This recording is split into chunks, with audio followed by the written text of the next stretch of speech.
8 home runs in their last 4 games. The Royals have suddenly become the KC Bombers.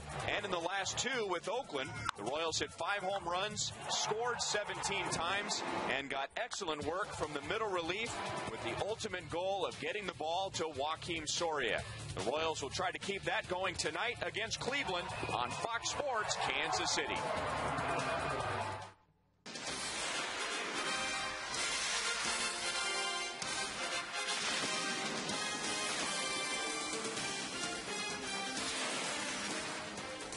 Summer is hanging on in Kansas City with beautiful sunshine, temperatures in the 80s, and the Royals are down to their last 10 games at home. Tonight they begin a 3-game series with the Cleveland Indians. Hi, everyone. Welcome back to the ballpark. I'm Ryan Lefevre with Royals Hall of Famer Paul Splittorff. And the Royals at the ballpark are celebrating halfway to St. Patty's Day on this September the 17th. There are also only 17 games to go for the Royals. 7 will be against the Cleveland Indians. Royals are trying to avoid last place in the American League Central Division. And if they can get the ball to Joakim Soria, their chances are very good. It would seem to be good for him because he's really getting it done right now, just like he has ever since he got here to Kansas City. Sometimes you feel like maybe he's having a little tough time, but the hits and the opponent's batting average, just like they have been, the loss right in line. So still makes it a little easy at the end. Even he bends a little bit. You see the stretch he's on right now with the scoreless innings, the consecutive saves. I mean, he's as good as anybody in the game right now.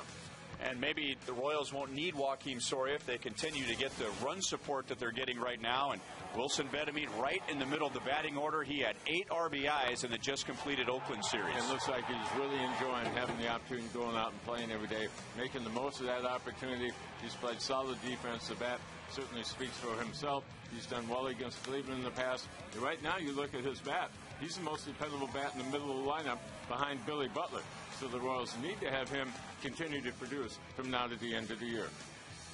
And someone who is producing right now is Royals pitcher Kyle Davies, who has won his last 8 starts in the month of September, going back through the last 3 seasons. We'll talk about why he pitches so well this month when we come back.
Royals baseball is brought to you tonight by Kia Motors. To learn more, visit kia.com.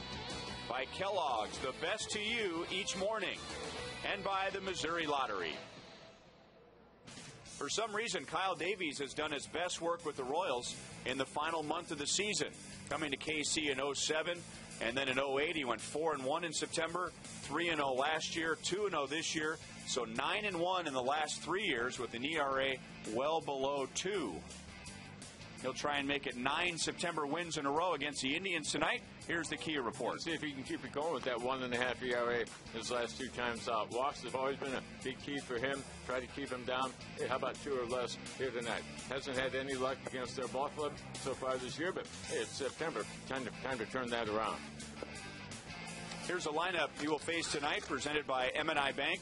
And the Indians have had their problems on offense this year. They're not hitting home runs. Shin-Soo Choo, their number 3 hitter, is their biggest home run threat. He has only 16. Travis Hafner, after him, only has 11 home runs this year. But the Indians got a big home run from Asdrubal Cabrera the last time these 2 teams hooked up 2 road trips ago. With a walk-off home run in extra innings, the Indians took that series 2-1. It's the Royals and the Indians tonight, and the first pitch is next.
Well, it is only appropriate that someone named Sean O'Brien was the winner for the Fox Sports Kansas City Barbecue Showdown on halfway to St. Patty's Day.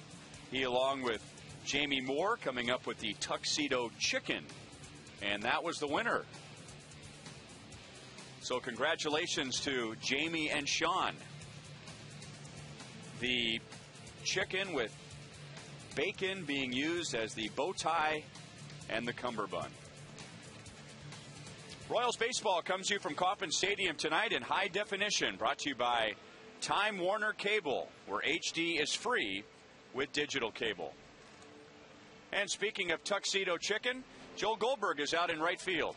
Not sure what to do with that except for to wonder whether Sean O'Sullivan should have been out there testing that tuxedo chicken on halfway to St. Paddy's Day. It is Kyle Davies, though, on the hill for the Royals. You guys were talking about his strong Septembers, and I asked pitching coach Bob McClure about that. What do you make of it? Do you have an answer? And he said, I have no answer, but maybe it takes him a while throughout the course of the year to relax and get comfortable with what he is doing. But Matt does think that he's getting closer with it. He said come next year, he's done enough work repeating that delivery that he needs to pitch well to earn a spot on this team. But Matt says he's shown me he can do it. Now he needs to believe he can do it himself. Guys?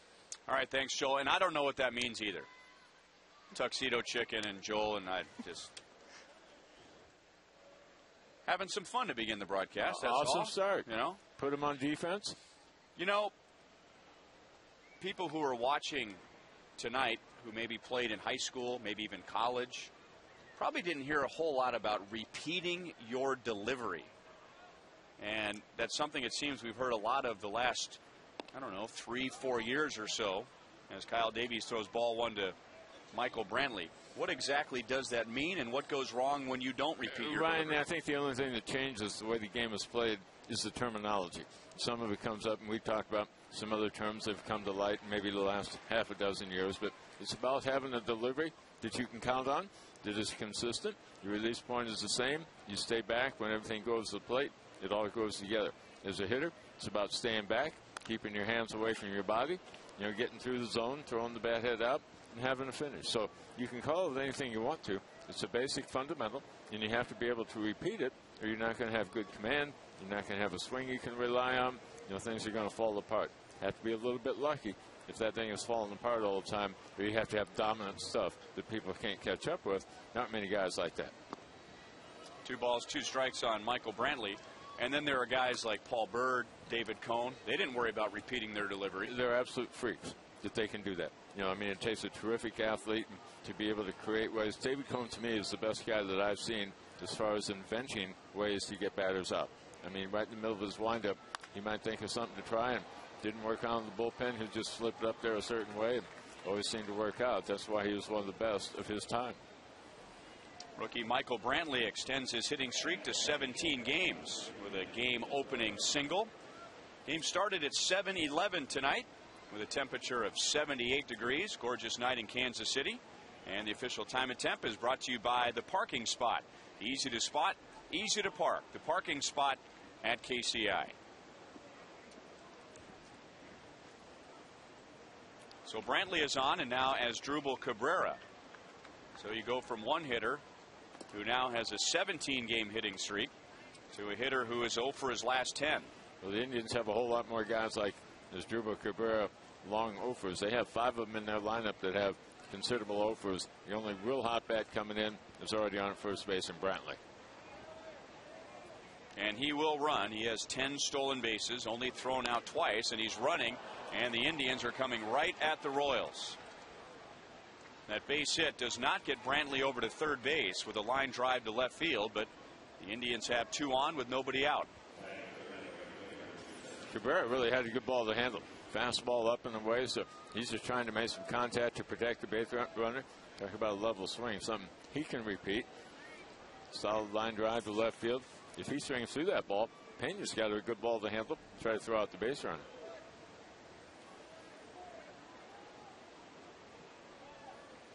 And now Shin-Soo Choo.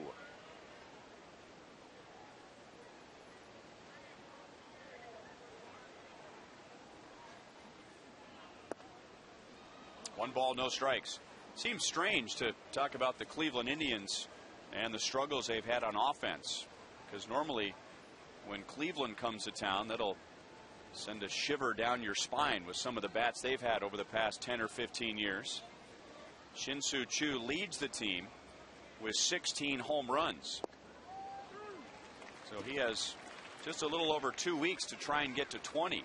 And if he doesn't, it'll be the first time in 27 years the Cleveland Indians don't have at least one 20 home run hitter. Oakland was kind of going through the same thing. That's a team that was always built on base percentage and the power numbers. They don't have anybody who's going to get to 21 or 20 home runs this year.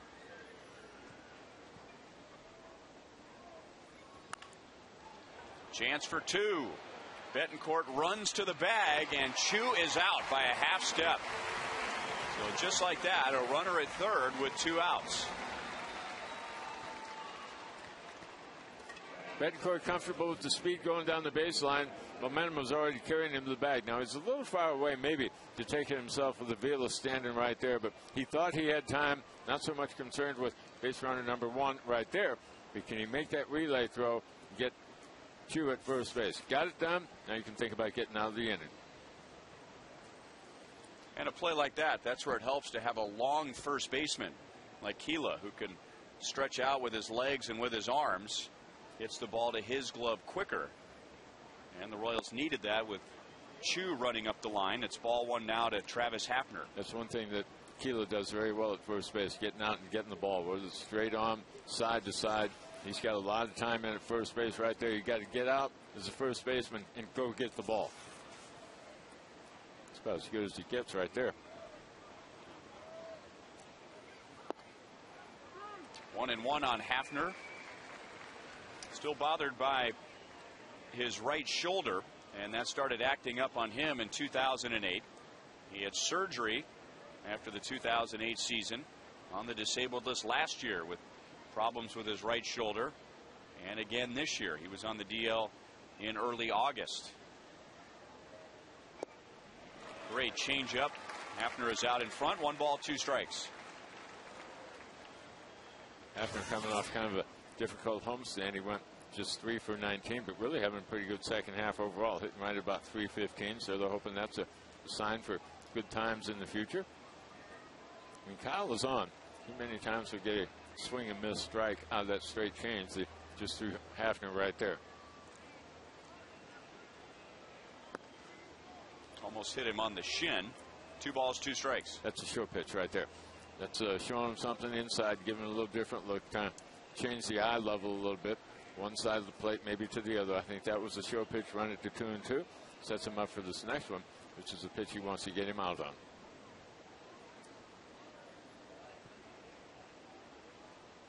And now Pena sets up outside. 3 balls, 2 strikes.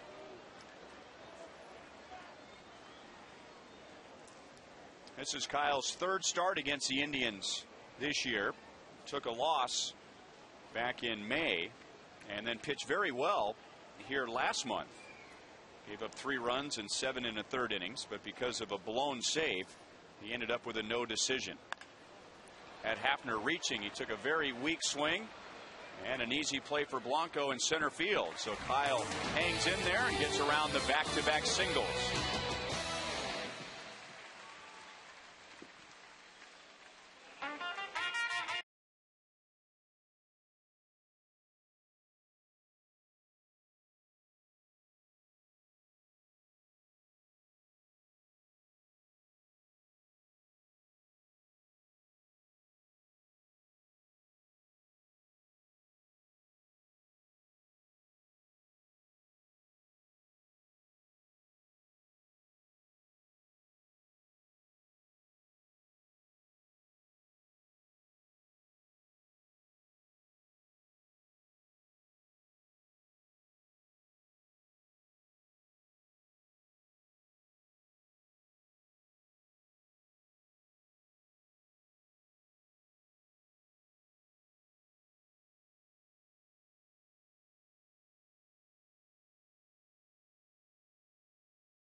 And taking 2 out of 3 from the A's, and a good start tonight, getting around back-to-back hits in the top of the first as M&I Bank shows us the Royals batting order tonight. And Wilson Betemit, 2 home runs, 8 RBIs in the final 2 games of the A's series. And in those 2 games, the Royals hit 5 home runs and scored 17 runs after scoring only 1 run in Game 1. Here's the Kia report on right-hander Carlos Carrasco. 23-year-old right-hander is one of the top prospects to come out of the Indians farm system at his position. A call-up in September last year. He had a tough time. This year he's been lights out. Changed the speeds on his fastball and his changeup. We'll see him anywhere from 80 miles an hour to 95, maybe even 96 miles an hour here tonight. Two-seam fastball along with the four-seam. Tries to ride the ball a little bit with the four-seam, and that's the one that's out about 95 miles an hour. Gregor Blanco 0 for 3 in the Oakland series, but walked a couple of times and scored twice. Gerard Dyson got 2 starts in the A's series in Game 1 and in the final game on Wednesday. 1 ball, 1 strike. When the Royals were in Cleveland, Blanco went 5 out of 11 and is hitting .478 in his career against the Indians. The problem for Blanco in that series, 5 hits, 4 walks in a 3-game series, but he did not score a run. So he did his job getting on base. The Royals just couldn't get him around to home plate.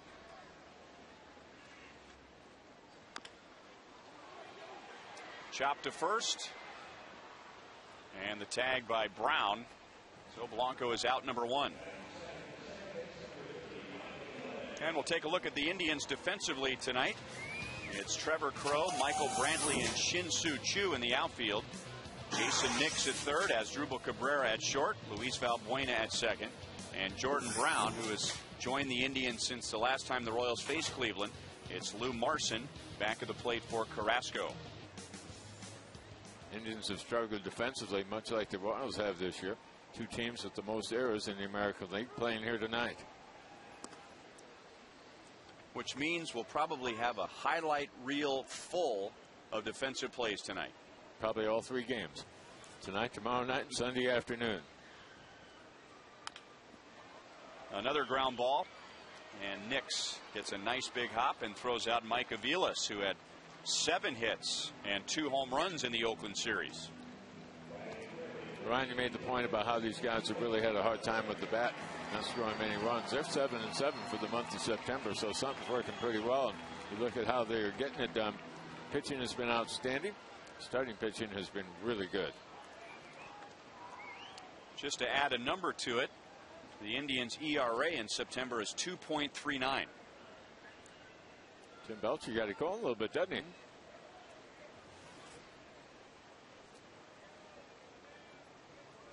So 2 down to Billy Butler, who homered in the Oakland series.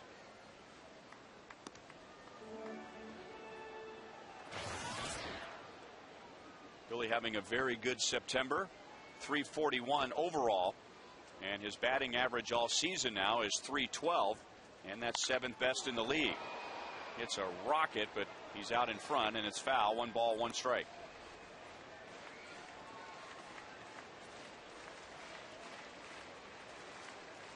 Billy is 8th in the league with 165 hits. Right, and take a look at Billy statistically, and it doesn't seem to make any difference. Home, road, day, night. The only number that jumps out at you, he has not handled left-hand pitching very well this year. 265 batting average for the year, and why would you figure he didn't handle left-handed pitching? That's the only way that he wouldn't be hitting about .320, because he's getting it done day, night, home, road. Doesn't seem to make a whole lot of difference. Up in the top 10 again this year in hitting. Comes in batting 7th in the American League. Another reason why that's surprising is that Billy is not afraid to go to right field. And left-hand pitching against guys who hit with power, they'll just kind of wear out the outside part of the plate. But those type of pitchers, Billy doesn't normally have trouble with. It's the ones that can cut the ball and run it on that inner third of the plate, maybe off the plate, and tie him up. Still 2-2. Billy is the designated hitter. Keila Kaihue is at first base. And Billy still trying to find that routine when he's the DH. All that time in between at-bats.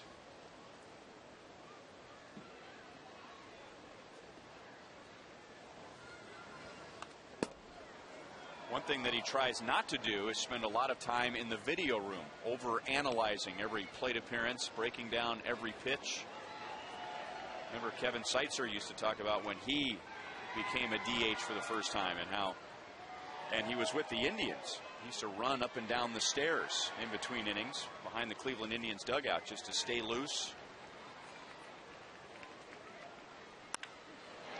And a line drive into center field.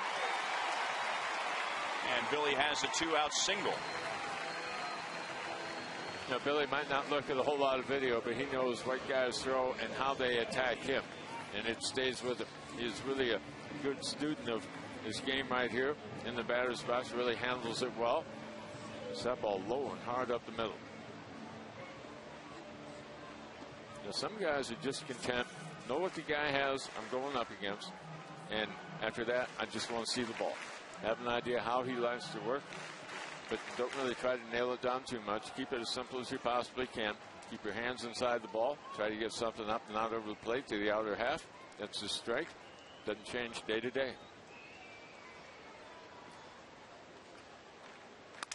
And now Wilson Betemit, he breaks his bat. Valbuena throws him out, and that's all for the Royals in the first inning.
Find out what's possible with the nation's fastest 3G network.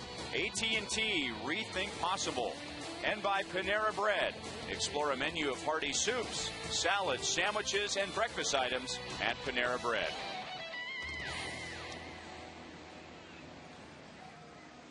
No score to the top of the second inning. And the Indians had 2 on with nobody out in the top of the first, but Kyle Davies got around it, thanks in large part to a double play.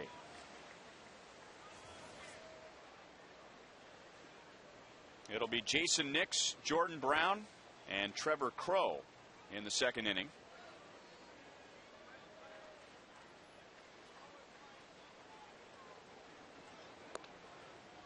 We were talking about the last time these two teams played one another. It was in Cleveland at the end of last month. The Indians took 2 out of 3. And in game 1, they won 15-4. Jason Nix had 4 RBIs in that game. Indians won the first 2, and the Royals avoided the sweep, winning game 3.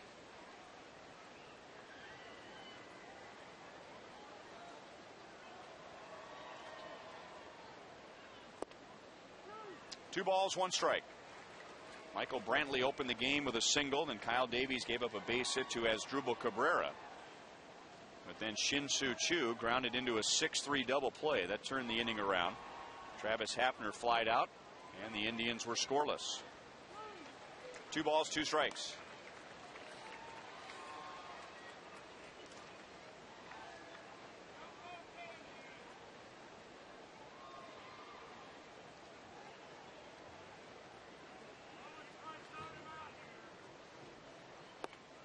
Got him with a cutter. First strikeout for Kyle Davies, one down in the second inning. Tonight's number for our Take the Field sweepstakes is 17. And if you'd like to win a pair of replica Royals jerseys, go to foxsportskansascity.com during tonight's game and enter the sweepstakes, including number 17. There's a jersey winner every game. By Kevin Napier, number 17. It says right here on the list. David Cohn for a year.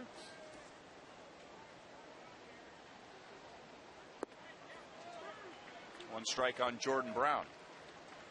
Who else? Mark Littell, one of the top relief pitchers of Royals history, early days. And maybe your favorite Royal all time. I can tell by the look on your face that there's someone that you can't wait to reveal as Brown pops up to Betancourt, 2 away.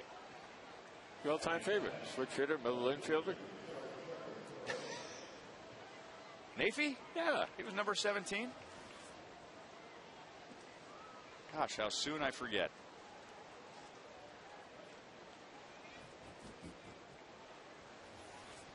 Actually, one of my favorites, played with him in minor leagues a lot. Dennis Papke. Now, you would never know him, but he was on that reunion team up in Omaha a couple weeks ago when they started putting that together.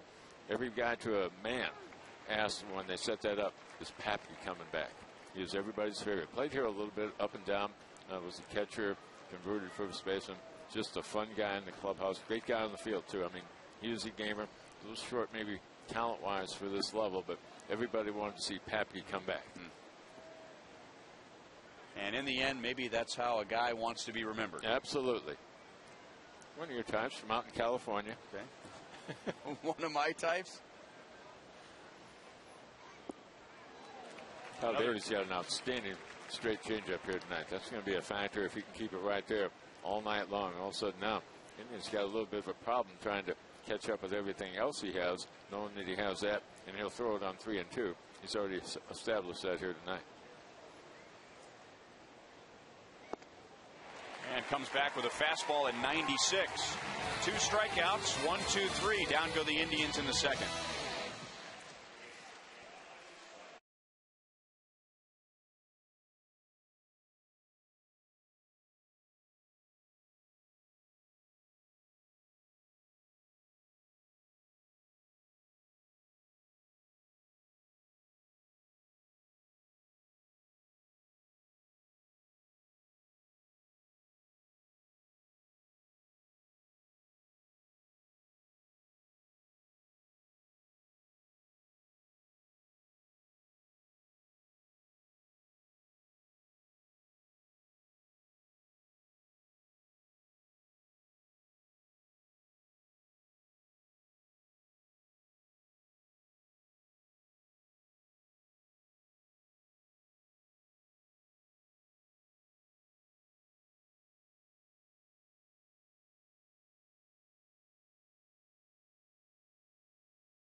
In home runs, Jose Guillen, who is the leader now, even though he's with the Giants. Yuniesky Betancourt, 1 behind him.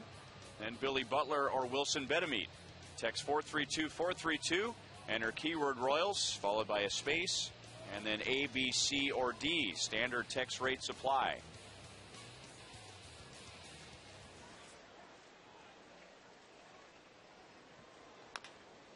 Keela goes after the first swing, and another ground ball. And Carrasco tags out Keela, so 4 outs for Carlos Carrasco, all on the ground.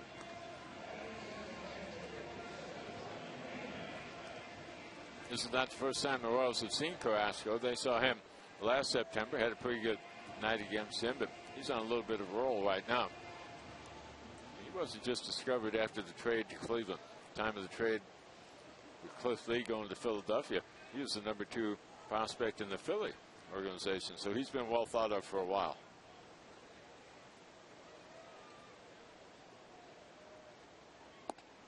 Outside to Brian Pena. I believe the #1 prospect at that time was Kyle Drabek, who has since been traded to the Blue Jays. So their top 2 prospects from a year ago are no longer with the Phillies. And Drabek, I think, is up at their big ball club. I think I saw that over the last week, maybe week and a half. Dad was pretty good. Oh boy. Big hard curveball. 2 balls and 1 strike to Brian Pena. Carrasco is 23 years old, out of Venezuela. Still looking for his first major league win, although he pitched good enough to earn a win his last time out, or maybe in all 3 starts since he's been recalled. He has 3 no decisions, and he has not allowed more than 3 earned runs in any of his 3 starts. Last one was Saturday against Minnesota, and a duel with Nick Blackburn. That game ended in the 12th inning when former Indian Jim Thome hit a home run for Minnesota. Minnesota hasn't looked back since. How about the late movement on that pitch to get Brian Pena? Carrasco strikes out his first. Mostly a 2-seam fastball for him. That's a 2-seamer right there. Throw it inside, let it back up, get the inside edge. You'll also go with a 4-seamer that straightens out, but it's about 3 or 4 miles an hour quicker, so get back in the swing a little bit. As good as the Cleveland pitching staff has been, you say, how much better can they be than Gio Gonzalez and Trevor Cahill, who the Royals kind of got to earlier this week? Gonzalez only went 2 innings against the Royals. Now, who would have thought with those 2 guys coming up back to back that the Royals would end up with 5 home runs and 17 runs in those 2 games? But they did. 1 ball, 1 strike on Alex Gordon, who might be the only Royal who is sad that they will not see Fausto Carmona in this series, because Alex Gordon just owns Fausto Carmona, who is going as good as anyone right now in the American League. He lost a 22-inning scoreless streak against the Angels last night in Cleveland in a no decision. 2 balls and 1 strike.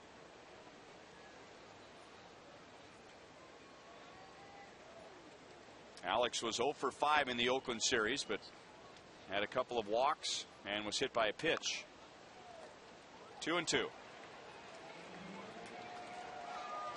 Indians just starting out on a road trip. 3 here in Kansas City and 3 up in Minneapolis. They've got another road trip coming up the last weekend of the year, but not bad travel. Everything is Kansas City, Minneapolis, Chicago, just like you have it finish up in your own division.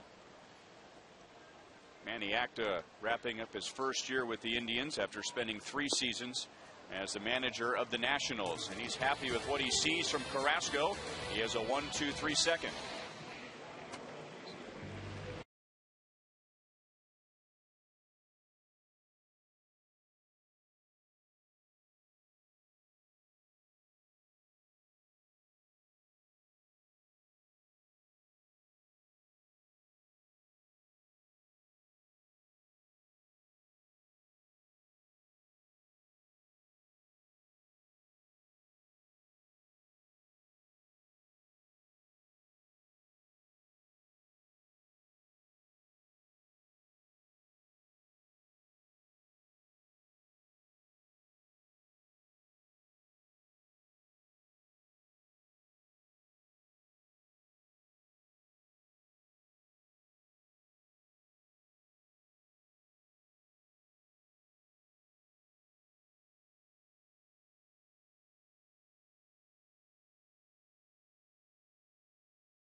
between the Indians and Royals, and no score down in Midland, Texas, between Northwest Arkansas and Midland in the Texas League Championship. Game 3 taking place tonight. Northwest Arkansas won Game 1. Midland won last night in the 9th inning in the game down in Springdale, Arkansas. And then I assume everybody hopped on a bus, guys, and took the nice, pleasant trip from Arkansas down to Texas. And now 2, possibly 3 straight games in a row, if needed, down in Midland. We'll update you throughout the night. All right, thanks, Joel. I don't think Midland is just down the road from Springdale. And I think the Texas League, I don't know if things have changed over the years, but that was one of the worst leagues for travel in all the minor leagues, wasn't it? Southern League was supposed to be pretty bad. That was going to be down in Alabama, Georgia, Tennessee. That was, when I was coming to, was the real bad one you wanted to avoid if you possibly could. But yeah. You guys were traveling by horse back then.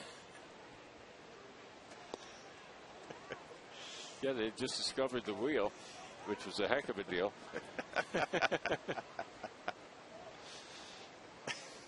Yeah, Midland, Corpus Christi, San Antonio. That can't be a whole lot of fun. 1-2 on Luis Valbuena. And all day games. Yeah, I mean, well, and you couldn't sleep in because you might miss the stagecoach.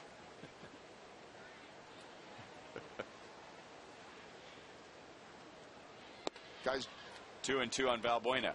Jumping online here, directions say 646 miles between Springdale and Midland, 10-hour drive.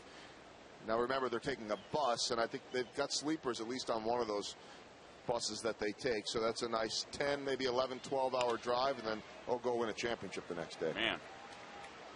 Valbuena's out on a ground ball to short. So after giving up back-to-back singles to begin the game, Kyle Davies has retired 6 in a row. Coming up the day after tomorrow, the first 8,000 fans aged 14 and under will receive custom Royals silly bands. Royals and the Indians are at 110. It's the hottest item of the school year, so bring the kids out, and you can get your tickets right now at Royals.com or at 1-800-6-ROYALS. Now, in all seriousness, Split, one thing that has changed, travel when you played as opposed to these days, the buses with the sleeper cars. I mean, that could be an uncomfortable 6, 7, 8, or as Joel said, 10 hours on a bus, trying to get your back and your neck loosened up after all that time sitting awkwardly. I think the guys that had in the minor leagues the best remember when Michael Jordan was playing AA in Birmingham, the White Sox, and he went out and bought a over-the-road bus for that team. Guys loved him because whatever they had, he found a way to upgrade it. Of course, as a minor leaguer, you don't know any different. I mean, you've been in the minor leagues, and this is the way you traveled. You know, that's the way it is. But you know what the travel is like ahead. AAA is going to be all airline. Big leagues is going to be not only airline, it's going to be all charter. So work your way out of AA and come on up.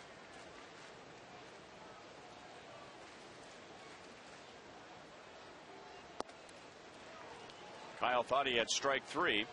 It's 1-2 on Lou Marson. What's interesting about the minor leagues is the staff is the #1 bunch. The manager, the coaches, anybody from the front office, the radio guy. Players have to double up. In ours, you know how, I mean, the players are #1. It's all about them. Media, anybody else, staff is on back. It's all about the players. But a complete reversal when you're in the minor leagues. Marson flies out to left field, and now Kyle's retired 7 in a row. Nice ground ball, pop up, a strikeout, that curveball, trying to get it down the way. Left it in the middle half the plate, but because it was a slower pitch, had Marson off balance a little bit out in front. Turns into a lazy fly ball. So first time through, the Indians with no runs, 2 hits against Kyle, and now Michael Brantley bats with 2 outs. He opened the game with a line drive base hit to left field. And Brantley has a 17-game hitting streak, and that's the longest for an Indians rookie since 1986. Corey Snyder had a 17-game hitting streak, and I remember when the Indians had a young Joe Carter and a young Corey Snyder in the same lineup. I want to say they were on the cover of Sports Illustrated. They're two of the best young players in the game, and Cleveland went through a time when if they had an outstanding player like that, they didn't have a lot of talent on their team. They would end up trading him to a ball club to see how many players they could get back, to find how many holes they could possibly fill. That happened year in and year out. It happened with Rick Sutcliffe. Did it with him. Joe Carter was another one. Yeah, if they had a good player, he was probably going to get traded in about a year.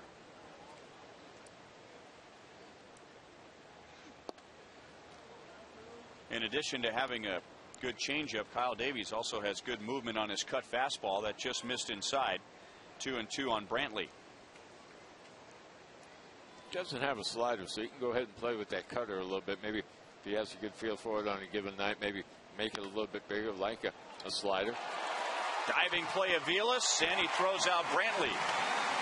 So Kyle has retired 8 in a row, and he gets a big lift from his defense. Mike Aviles makes a diving play.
No score to the bottom of the third inning, and a strike to Unievsky Betancourt. This is Martha Malsbury, and she starts thinking about the holiday season long before her neighbors. She chairs the coat department for the Johnson County Christmas Bureau, a week-long program to provide clothing, food, and toys to underprivileged families. Martha and her husband Sam connected with the Royals for the annual coat drive, which takes place tonight and tomorrow here at Kauffman Stadium. And they're enjoying the game in the Buck O'Neill Legacy seat. Or in this case, seats. It is 2 balls and 1 strike on Unievsky Betancourt, who has driven in 10 of his 70 runs this year against the Indians. Royals haven't seen a whole lot of that curveball from Carrasco until Betancourt's at bat. We've seen a couple big wide sweeping hoofs. There's the sinker back for the swing and miss. Uni, one of the subjects in tonight's Sprint You Call It, and 29% think that he will lead the team in home runs, but 36% say it'll be Wilson Betemit. Keep voting at 432, 432. The key word is Royals. And another sinking fastball, and Uni swings right over the top, and Carrasco strikes out his third.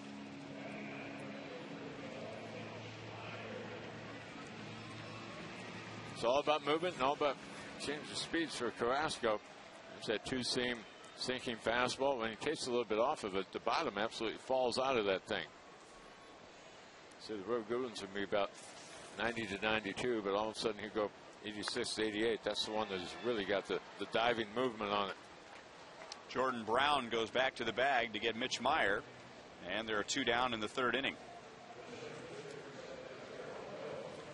Missouri football fans, this Saturday the Tigers take on San Diego State. You knew that. And many video providers in our Royals viewing area will offer this game on pay-per-view for $39.95. Access your digital program guide or call your video provider to order the game today, or visit foxsportskansascity.com for details. First time through the lineup, complete for the Royals. There's been 1 ball hit out of the infield. That was that solid line drive base hit by Billy. First inning. Other than that, strikeouts and harmless little ground balls. Blanco grounded out to Jordan Brown at first. Ahead in the count, 2 balls and no strikes.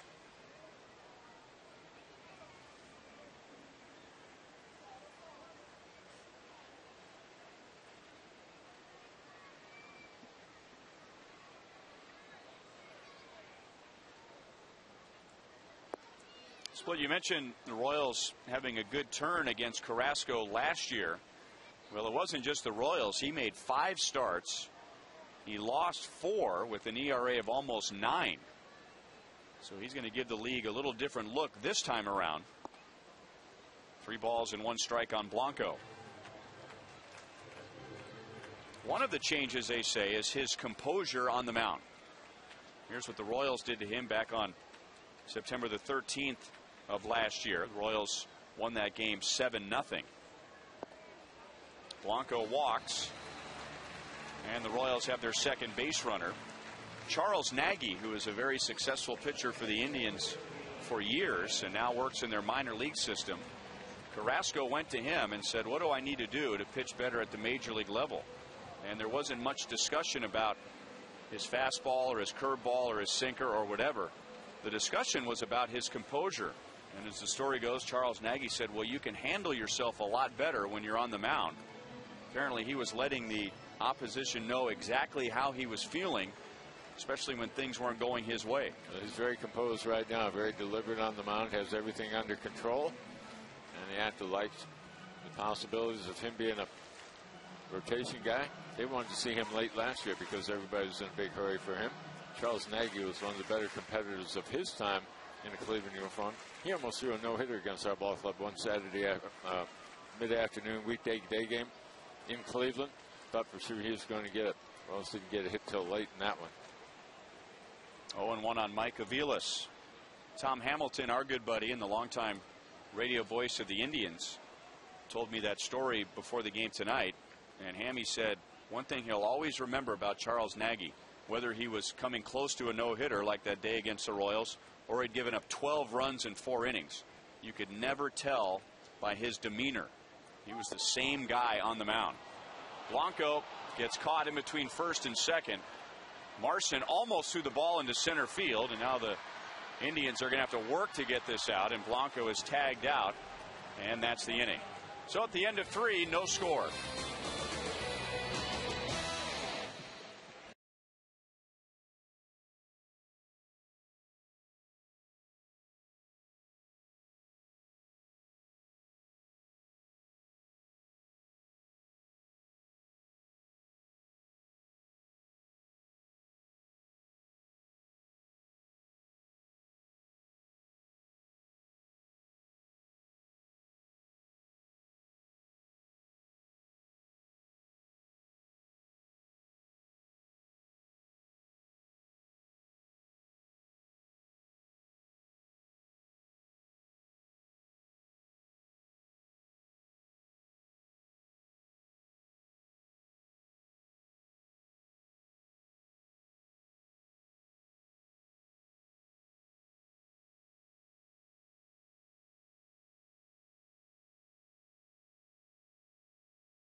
speed with Roadrunner Turbo from Time Warner Cable. People would be impressed with that number. 96 miles an hour, getting up there pretty good. But what has allowed them to do is make their off-speed pits even more effective. It's not all about the top velocity. It's about the range you can throw up there. Cows have a very good change-up, and Carrasco with his movement has really been tough. Off of Kyle's glove, and there's still enough on it for a base hit to center field. So Asdrubal Cabrera was 0 for 10, and now he's 2 for 2. Get your glove on it. You certainly want to be able to corral this pitcher right there. You've got an easy out, but off the glove deflects it, makes it really tough for a middle infielder if he has to change directions. Now, didn't have to right there, but didn't slow it down enough. But even if they field it behind the bag there, it's going to be tough to throw out Cabrera, who runs well.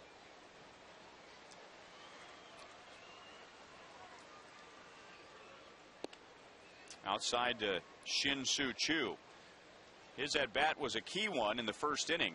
The Indians had 2 on with nobody out, and then Shin-Soo Choo grounded into a double play, and that turned everything around. Kyle went on to retire 8 in a row before Cabrera's base hit in this inning. 2 balls and no strikes. Shin-Soo Choo last year was one of 4 players in all of baseball that hit 300, had at least 20 home runs, and 20 stolen bases. Doesn't look like he's going to hit 300 this year. He has 16 home runs and 18 stolen bases. And he drills that to deep right field. Meyer turns, and it sails over the wall for a 2-run home run.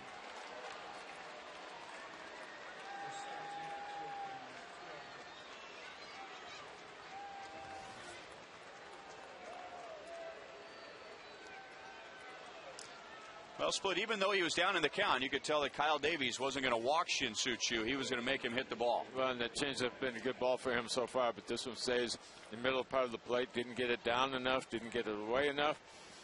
Choo spent some time on the disabled list earlier this year with an injured right thumb.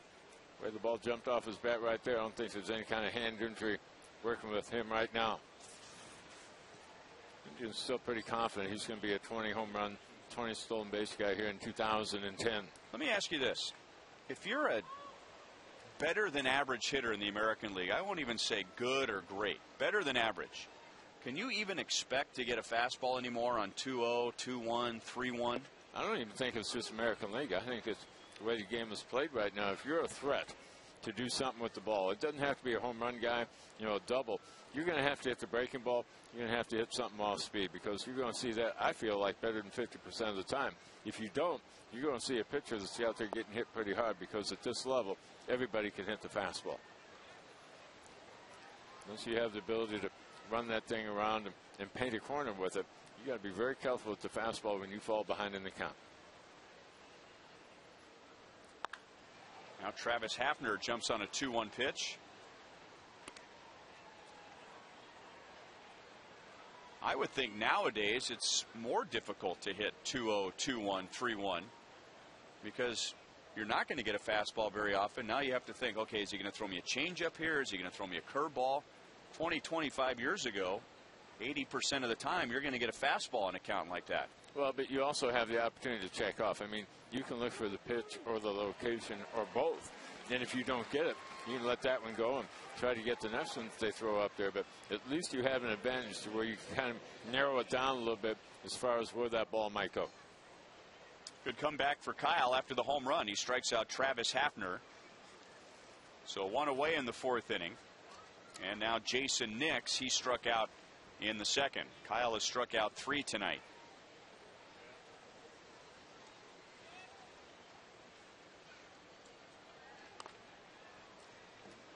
Someone can look this up. I wouldn't know how to do it. Maybe Joel would know how to do it, but assume he does. He's really good at it. Has the league-wide batting average changed in the last 20 or 25 years with, say, the count 2 balls and no strikes and 3 balls and 1 strike? Has it gone up? Has it gone down? I think the approach of the pitchers has dramatically changed over that span, but does it make a difference? I would think the batting average overall has gone down this year.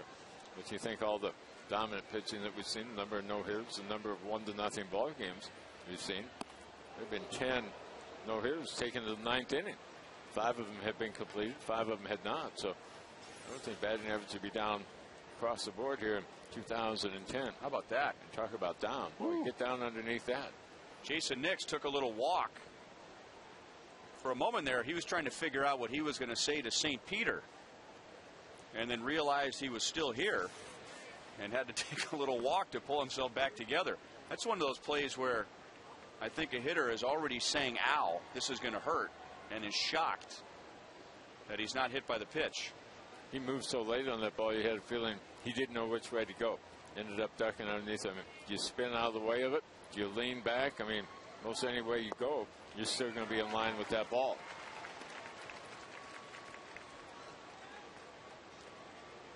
And even a big league hitter, you have to wonder how firmly dug in is he going to be in the box after that. Hey, Paul Konerko got hit in the nose last night, came up the next time up and hit a home run. Good ones find a way. Kyle walks his first, so Nix goes down to first with 1 out. As we take a look at tonight's league leaders, brought to you by your Kansas City area Toyota dealers and the league leaders in the National League. We're seeing some big leagues now in other divisions. A 3-game lead, the Phillies over the Braves. A half-game lead, the Giants over the Padres. In the Central, the Reds have a 7-game lead over the Cardinals. Looks like the American League West, American League Central are wrapped up. Minnesota with a 9-game lead in the Central. Texas a 10-game lead in the West. The American League East is still tight, with Tampa Bay leading New York by a half game. Jordan Brown popped out to short in the 2nd inning.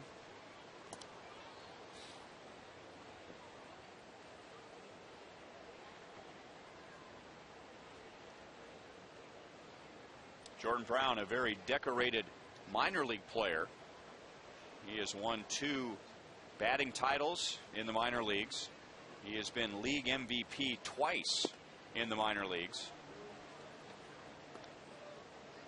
which will help you get to the big leagues, but none of that really matters when you get here. Well, you take a look at his numbers, not so much home run power, but a lot of doubles, some triples, some stolen bases. And how many times do you see a guy who's going to be an RBI man where they play him the opposite way like that? So right there, look at the minor league numbers. Look how the outfield is aligned right now. That will tell you it's a guy that goes with the ball, plays left center, right center, probably has some full power right there. It's a guy that will hit for average, hit the ball the opposite way hard. Now Brian Pena goes out and has a word with Kyle Davies, and I guess this is what Joel was talking about at the beginning of the broadcast, with Kyle being able to repeat his delivery. And we've seen this before. Sometimes Kyle's just rolling along, everything's working just fine, and then hits a little bout of wildness. He has walked Jason Nix and then falls behind the next hitter, 3 balls and no strikes. Ryan, when that happens, it's usually him falling back on his heels a little bit, and then on his lead foot, instead of landing flat or on the ball of his foot, landing on his heel, that tends to jar you a little bit. You lose your command. Bob McClure will look at the tape. If he lands it flat, he'll have good command of the ball. If he lands on the heel, he really doesn't know where the ball's going. And now Kyle's going to hear from Bob McClure.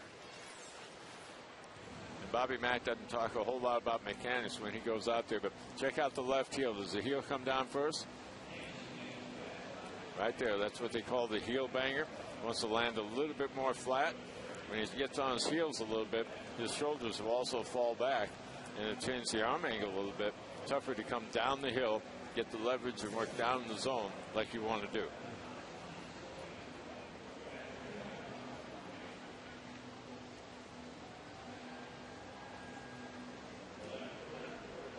That's another thing you don't hear a lot about in the lower levels. A pitcher's worried about his arm strength and how hard he can throw and how much his curveball breaks and does he have a good changeup. But is he landing on the front of his foot or is he landing on his heel? And alignment is the other thing you hear a whole lot about in the Royals organization. They have the ropes nailed down on the bullpen mounds all the way through the minor leagues and in spring training. Make sure all the guys are lined up so they're stepping to where they're going to throw. I don't know how Manny Active feels about Trevor Crowe swinging at a first pitch curveball after Kyle Davies just walked Jordan Brown on 4 pitches and walked the batter before that. And even worse, a curveball that wasn't even a strike.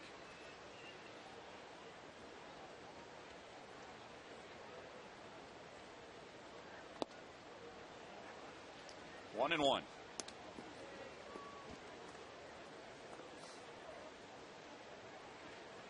Trevor Crowe was the Indians' first-round draft pick in 2005 out of the University of Arizona, and a player that he has been compared to as a switch-hitting outfielder is someone that just left town, Coco Crisp, who spent some time with the Indians. Slap foul, and he's down in the count. 1 ball, 2 strikes. And if you compare anyone to Coco Crisp, you can also add in the element of speed. You say we haven't seen that kind of speed from him, but they are similar size, about 6 feet tall, 190 pounds. I wouldn't think he's going to be as fast as Coco is. Shin-Soo Choo has hit a 2-run home run in the inning, and the Indians have Nix at second and Brown at first. And Crowe lines it foul off the right field line.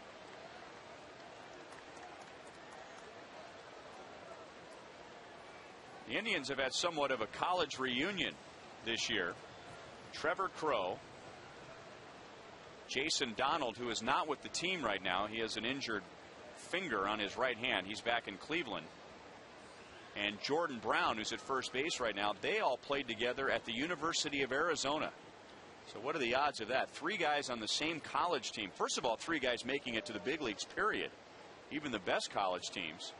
And 3 guys all ending up in the big leagues on the same team. Crowe strikes out, chasing a pitch that was up, and Kyle strikes out his 4th. Combination pitches right there. Crowe out in front of a breaking ball in the previous pitch. He pulled foul. Now the fastball up and away is a little bit behind that. So the slow breaking ball leads to the strikeout pitch. Last one's probably out of the zone a little bit. Didn't the Royals draft 3 guys from South Carolina in this year's draft? I believe they did. Of course, they're not all in the big leagues, I'll believe right? you.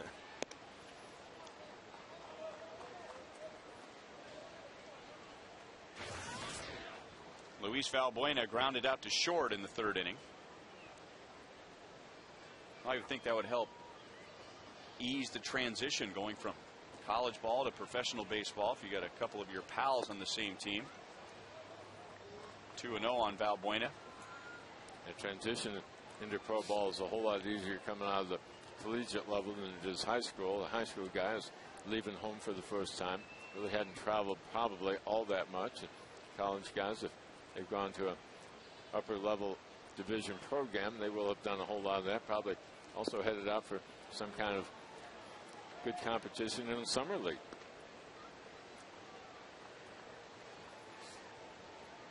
I remember my rookie year, we had about half college guys, a number of them from right around here in Kansas City. Some other guys who were 17 and 18 mentioned leaving home for the first time. I barely remembered that from my college days, but they're dealing with it for the first time. Well, there's been a couple of strikeouts mixed in, but Kyle Davies has effectively walked the bases loaded. And he has the number 9 hitter coming up, Lou Marson. No trouble really in the first 3 innings. He got around 2 base hits in the first thanks to a double play. But he's about to make his 30th pitch in this inning. Just to finish the college story, apparently Lou Marson, who's batting now, had signed to go to the University of Arizona, but instead was drafted by and signed with the Phillies. So the Indians were that close to having 4 guys from the same college team on their team this year. Marson flied to left in the 3rd inning.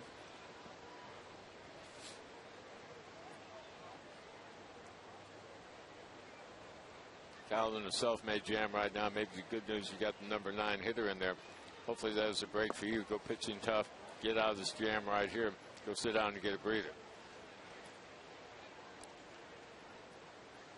Well, you think maybe the home run shook Kyle up, but actually the next batter after the Shin-Soo Choo home run was Travis Hafner, and Kyle struck him out. But now he's walked 3 of the last 4 with another strikeout mixed in. 1 ball, 1 strike against Lou Marson. And that's line to left field. 1 run will score. Jordan Brown will be waved home, and Alex Gordon can't decide where he wants to throw. So the Indians take a 4-0 lead. I don't know if Alex didn't like his footing or his grip on the ball, but with his arm and the way he's been throwing since moving to the outfield, looked like he had a good shot to get Jordan Brown, but decided not to throw to the plate. His throwing has really improved over the last couple of weeks. He's made a couple of really good throws on this homestand. There's a mistake ball right there, up and not in on the hands real well. You got a high ball hitter right there. Gives him an opportunity to get the ball in the air. Maybe had a shot at getting Brown at home plate, but right there he knows that he wants to keep the other runners on first and second. I would like to see him make that throw. We've seen him throw well here on this homestand. Don't have a fast runner, and Jordan Brown had just crossed third base, and Alex was not that deep in left field. Now the good news on that play, if you really want to squint to see the silver lining, is that might be the first time Alex has looked awkward since moving to left field, at least with the Royals. And if you want to call it awkward. And now that's line to center. Blanco is there. The inning is over. The Indians get a 2-run home run, take advantage of 2 walks, and they score 4.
Royals baseball is brought to you by Verizon. The signal is yours. Wield it to transmit anything you want. Verizon.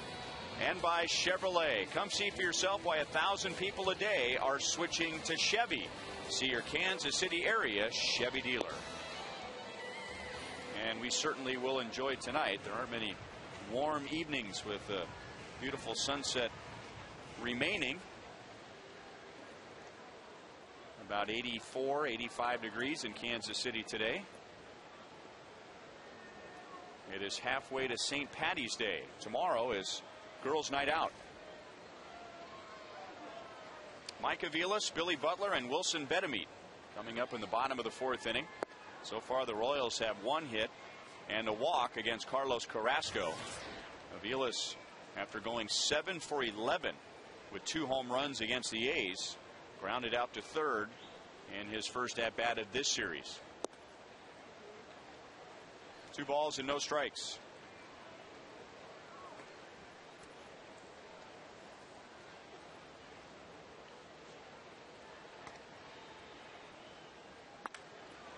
that's line to right center. There is nobody there.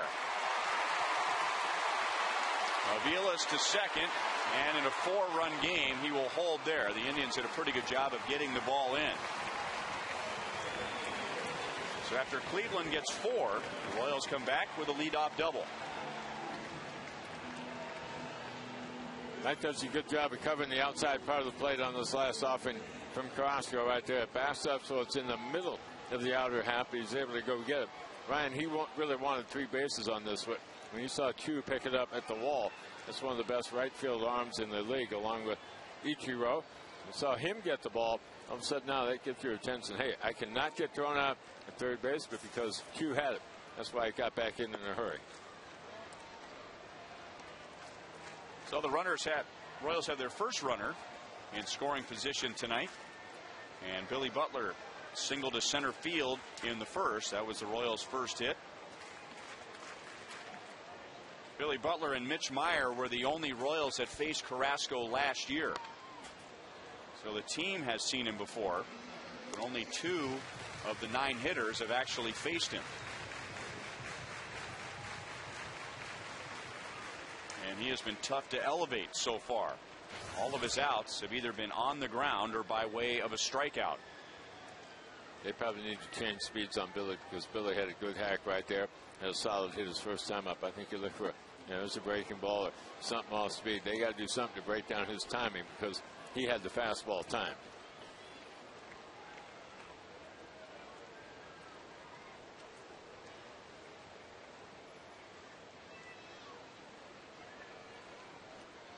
All of a sudden, from Billy's standpoint, it's a different ball game. That breaking ball hung, and Billy lines it to left field. Mike Aviles will be waved home. Crow's throw is in time. Mike Aviles colliding with Lou Marson a good 5 feet out in front of home plate. So either that was a phenomenal job by Marson to block the runner, or Aviles didn't do a very good job of getting around the catcher. Marson had to step up to retrieve this throw. It's on one hop right there, but a little fading movement took him into the baseline, as you mentioned. Probably 5, maybe half a dozen feet up the line. Really seals off home plate. Aviles really need to run right through the catcher if he possibly could right there. Started to slide a little bit too early, so he didn't have any steam left on it. But Marson got up that line because that's where he had to go to get to the throw. Ball 1 to Wilson Betemit.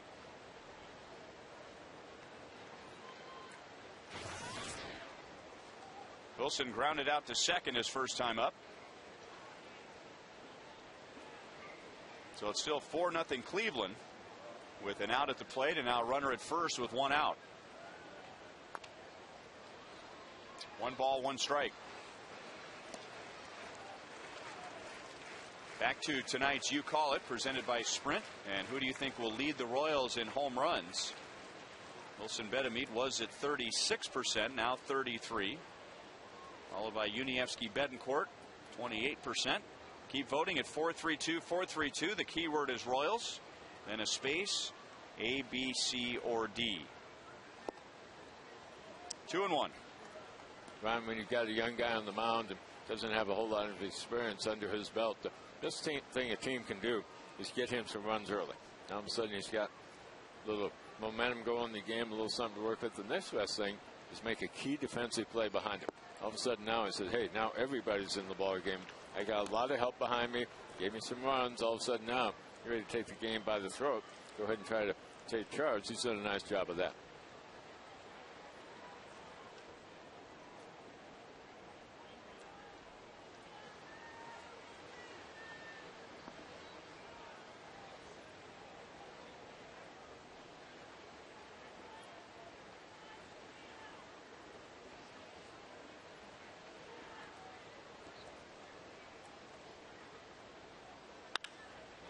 Grounded hard through the right side. That gets past Valbuena. Butler stops at second, so that play at the plate is huge now. Betemit has hit in 6 straight, and the Royals have 2 on with 1 out. Well, we just mentioned it. Tomorrow is Girls' Night Out at Kauffman Stadium, presented by Chevy. The game starts at 6:10. The event begins at 3:30. There will be chocolate fountains, massages, a Macy's fashion show, dueling pianos, and the first 10,000 ladies through the gates will receive a Royals knit cap. Royals.com or 1-800-6-ROYALS for details.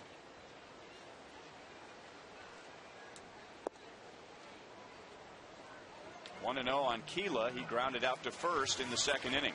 Royals haven't scored yet in this inning, but things looking better because they had one hard hit ball the entire first time through the lineup, and all of a sudden 3 of them back to back to back all hit the ball hard, with Aviles with the double, Butler with the line drive to left, and Bettermeat whistling that ball through the infield. And this first trip to the mound comes from the manager, Manny Acta.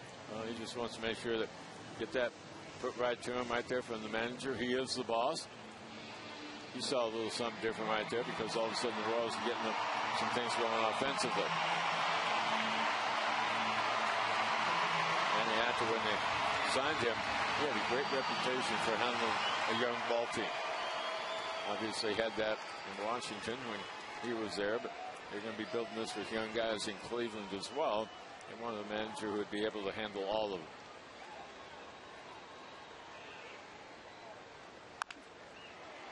Carrasco has it go in his glove, out at second base, and no double play. Pretty athletic play by Carrasco to go as high as he did and get the force at second base. That was impressive right there. Looked like he timed it pretty well. Got his feet underneath it, and that ball snow coned right at the edge of his glove, but have a chance to throw that ball away into center field, and you come back and have to gather yourself in a hurry. He made a solid throw, gave him an opportunity to turn it over behind him. More importantly, he got an out.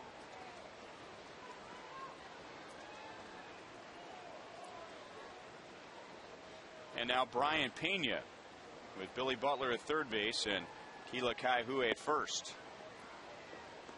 Inside for ball one. Brian took a called third strike in the second inning.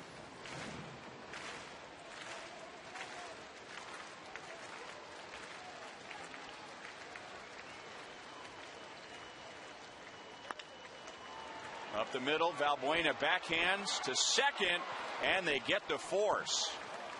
Valbuena makes an astounding play behind Carrasco and 2 great plays in the inning.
He's got a nice double play started and finished by Yuniesky Betancourt in the first, and then the Indians just made 2 good plays behind Carrasco in the fourth. They really did that fourth inning tough on the Royals with solid defensive plays to keep the Royals off the board.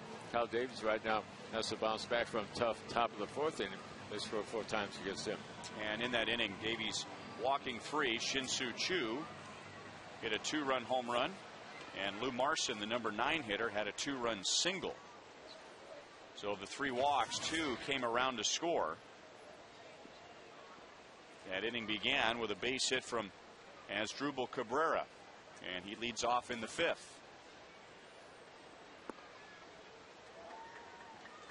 Cabrera had been 0 for 10, but he has singled twice tonight. And he came around to score on the Chu home run. Left center field. Gordon and Blanco are there. And it's Alex with the catch, 1 away. Here's tonight's AT&T trivia question.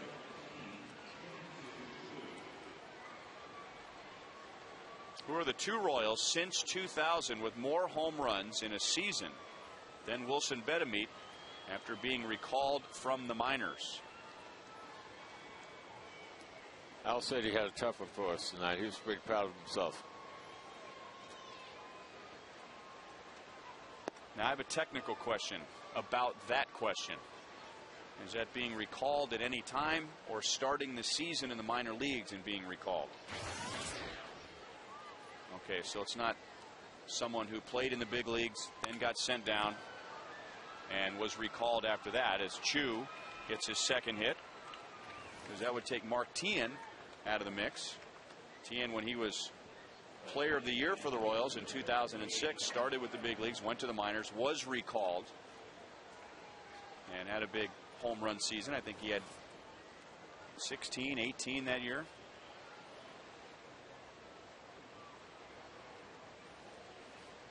So Shin-Soo Choo has made the 2 biggest outs for the Indians as they were rallying in the first. He grounded into a double play, but now has a 2-run home run and a single. And he will run. He has 18 stolen bases. Travis Hafner takes ball 1. This is the time you would run. You've got a comfortable lead already on the board, so if you lose a base runner, it's really not that big a deal. Bob Hamlin, his rookie year, did he start out in the minor leagues? He make the ball club. I wasn't here yet. So my answer would be maybe. What do I think? I know. Yeah. Plus that's not since 2000. That was what, 95?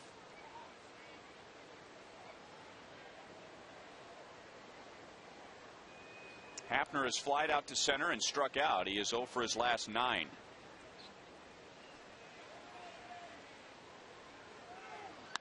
Line, base hit right field.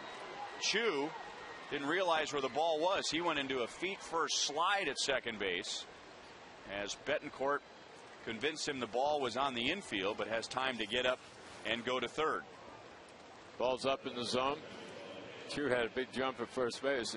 Here he is looking back now. You're not going to find any help right there trying to find him. The thing you need to do is pick up your third base coach right there. He's the only friend you have out there. It's too long to try to find the ball yourself unless you happen to be real lucky. And every runner knows that, but their reaction is always to try and find the ball. The ball could be anywhere, but the third base coach is going to be a lot easier to find than the ball. Well, you're off running for second base and you hear the sound behind you. So even though the ball is really behind you, because of the way people are moving on the field, your instincts just tell you where the ball is. So get to second base and say, okay, I got to find the ball, instead of looking the opposite way to find the guy who will help you find out where the ball is. You can drill it all you want, but so many times it doesn't work like you planned it. Bob McClure makes his second trip to the mound tonight. Brian Bullington begins to throw in the Royals bullpen as Kyle Davies gets Jason Nix with runners at first and third and 1 out. Ball 1 low. After Shin-Soo Choo homered in the 4th inning, Hafner struck out, but then Jason Nix walked. Jordan Brown walked with 2 outs. Luis Valbuena walked, and Lou Marson hit a 2-run single. 1 ball, 1 strike.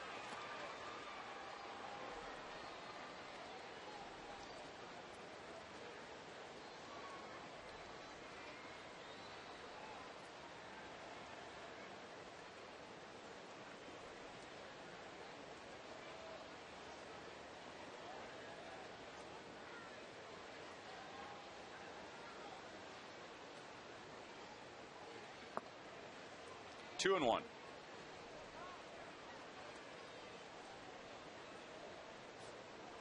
Kyle Davies had retired 8 in a row leading up to Cabrera's single to begin the 4th inning, which turned into a 4-run inning. And after getting the first out in this inning, Chu and Hafner have back-to-back base hits.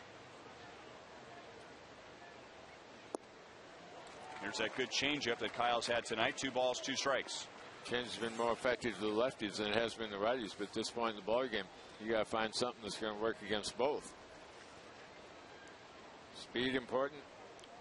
Arm speed is important, but that location and late movement may be the best thing of all.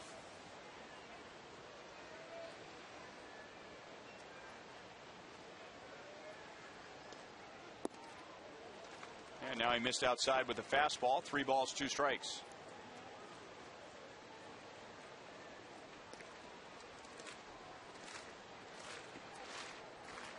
That changeup good enough on the previous pitch. I thought they might double up with it a little bit.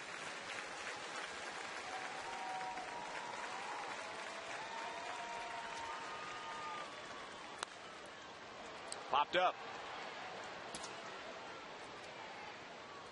Betancourt brings it down, 2 away. So first and third, 2 down. And Jordan Brown comes to the plate. We'll answer tonight's AT&T trivia question. Since 2000, who are 2 Royals with more home runs in a season than Wilson Betemit after being recalled? I think Mark Quinn is one of them. And Aaron Guile, one of our favorites. Mark Quinn, the year before, as a September call-up, hit 2 home runs in his first major league game. Line to left. Alex Gordon is there. Makes a nice running play in the gap. The Indians are scoreless in the 5th.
You can keep warm this fall with your own Royals Sluggy, presented by Fox Sports Kansas City. On Saturday, October the 2nd, the first 20,000 fans will receive this Royals Sluggy blanket as the Royals take on Tampa Bay at 6:10. It's also Fan Appreciation Night presented by Sprint. And as a special thanks, there will be great prizes and chances to win jerseys off the backs of Royals players and coaches, with proceeds benefiting the Ronald McDonald House. 1-800-6-ROYALS or Royals.com for tickets.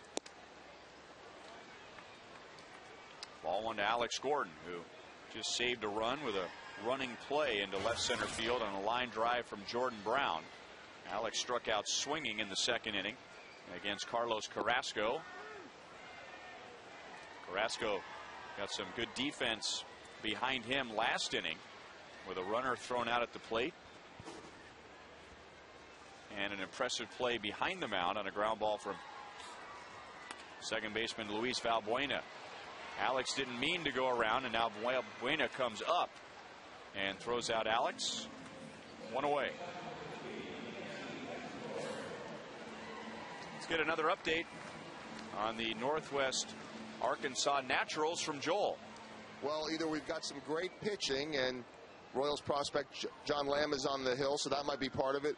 Or maybe some guys are tired. In the bottom of the sixth right now, no score, a total of 3 hits in the game. 2 so far for the Naturals, 1 for the Rockhounds. Again, they got that long drive, so maybe that is part of it. And, you know, guys, I was talking to Monty about that long drive, and he knows what that was like in the minors as well. He said in rookie ball, he would take the bus from Billings, Montana, to Calgary, Alberta, up in Canada, which was actually a little bit shorter than the drive we were talking about before. And he pointed out he's not the only one. He was in the red system back then, but well before that, George Brett, Jamie Quirk, they were playing rookie ball, and they were playing in Billings for the Royals when their rookie ball affiliate was there, guys.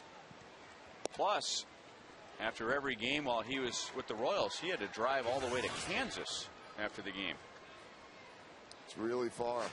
You would have thought he'd learned his lesson. Now in the major leagues, if there's going to be a late night out, many times they'll send that starting pitcher for the next day ahead, so he gets a night's rest. You think they did that at I don't think so. No? I don't think so, unless someone was willing to drive him the 10 hours. Good looking curveball for a strike. It's 1-2 on Mitch Meyer, who grounded out in the third inning. Mitch was 2 out of 3 against Carrasco last year when the Royals beat him in September.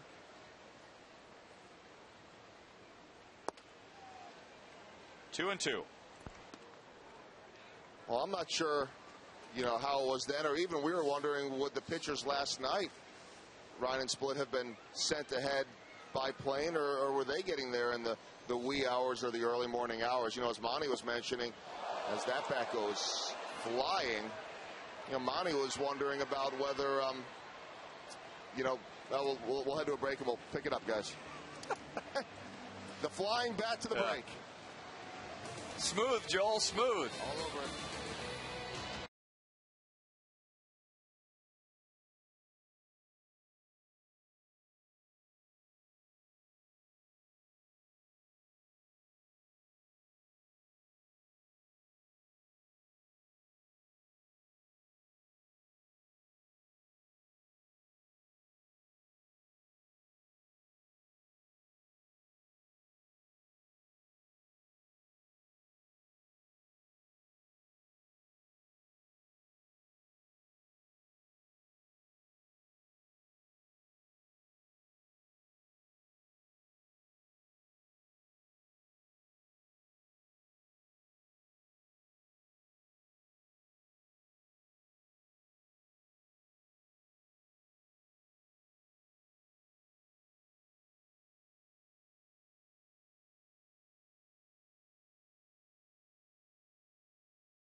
In the top of the fourth.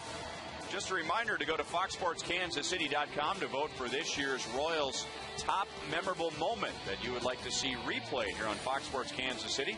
The 2 plays are Yuniesky Betancourt's grand slam against the White Sox, or Brian Bullington's 8 scoreless innings against the Yankees.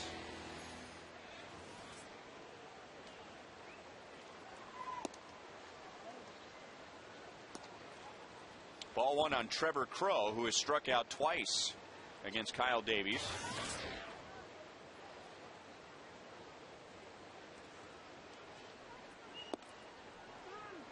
Changeup gets the inside. 1 ball, 1 strike. Whatever Kyle has left in the bag, he wants to go with it right now. The Royals have the bullpen warming up behind him. Next time he gets in trouble will be his 3rd time tonight. It's normally the time that you'd be leaving. And that's lined into left center field. Alex trying to chase it deep, but it's going to roll by him and Blanco. And Trevor Crowe is into second base with a leadoff double.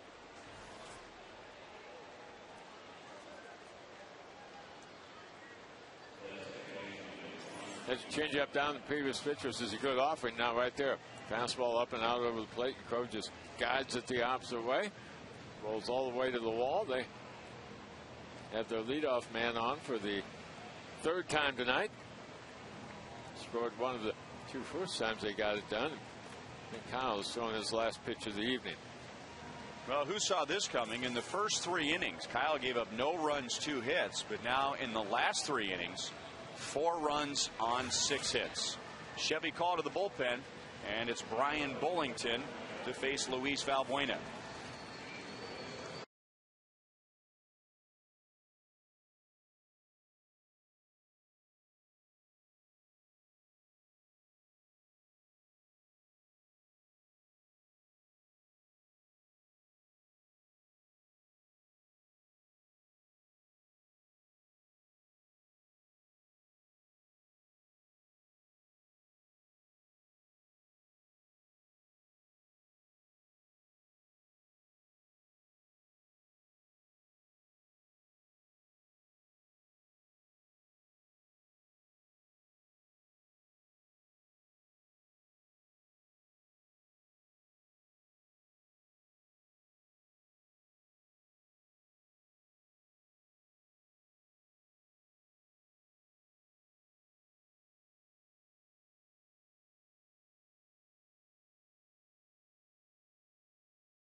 For 4-0 Indians. Pitching change for the Royals as we go to the top of the 6th inning.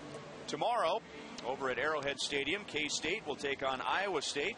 You can see it right here on Fox Sports Kansas City. Coverage begins at 10:30 with the Big 12 kickoff show, followed by K-State and Iowa State at 11 a.m. right here on Fox Sports Kansas City. Brian Bullington comes in for the 12th time this year. 1-4 record. His last time out really solid in relief. It was Monday afternoon. It's the final 4 innings of that ball game. It was the longest relief outing of any other Royal this year. Pick up Luke Hochevar on that one. Royals get 5+ innings out of Kyle Davies here tonight.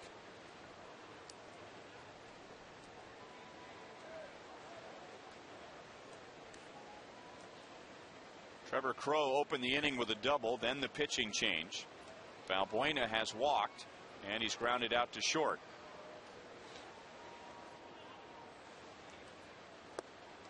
Inside for ball 1. Bullington, of course, came up through the Pirates system and was the first overall pick in the draft in '02. Played parts of 2 seasons with the Pirates and then pitched 3 games with the Indians. It was 2 years ago. Pitched 4 games with the Blue Jays last year. 1 ball, 1 strike. This ball game against the Yankees here in this ballpark has to be the best feel-good story of the year. He was dominant that day. It wasn't like there were a lot of line drives hit all over the ballpark and just happened to be hit some of our guys defensively. He was dominant. And that's lined into right field. Another base hit for the Indians. Crowe will be held at third. So again, the Indians with no runs and 2 singles in the first 3 innings, and now in the last 3, 4 runs on 7 hits. Indians still trying to get Valbuena going, hitting about 175 into that at bat, but Good hack right there on a fastball. It's just above the knees, but in the middle part of the plate. He's able to turn on it. This guy who's really had problems the last couple of years, but always seems to hit well against our ball club.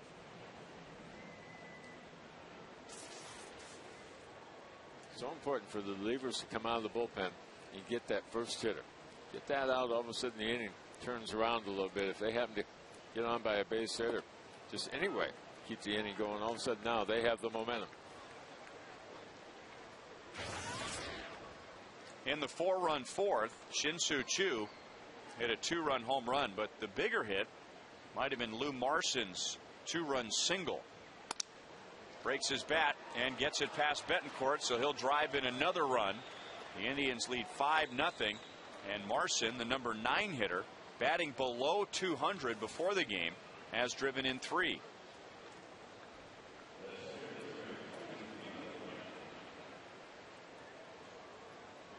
Well, the 7, 8, 9 hitters hitting 500 here tonight. They're combined 4 for 8 with those 3 RBIs that you talk about, Ryan. That ball right off the end of the bat, so the bat braced, but got enough of it to get it by Betancourt to his left. All of a sudden, it's 5-0 lead.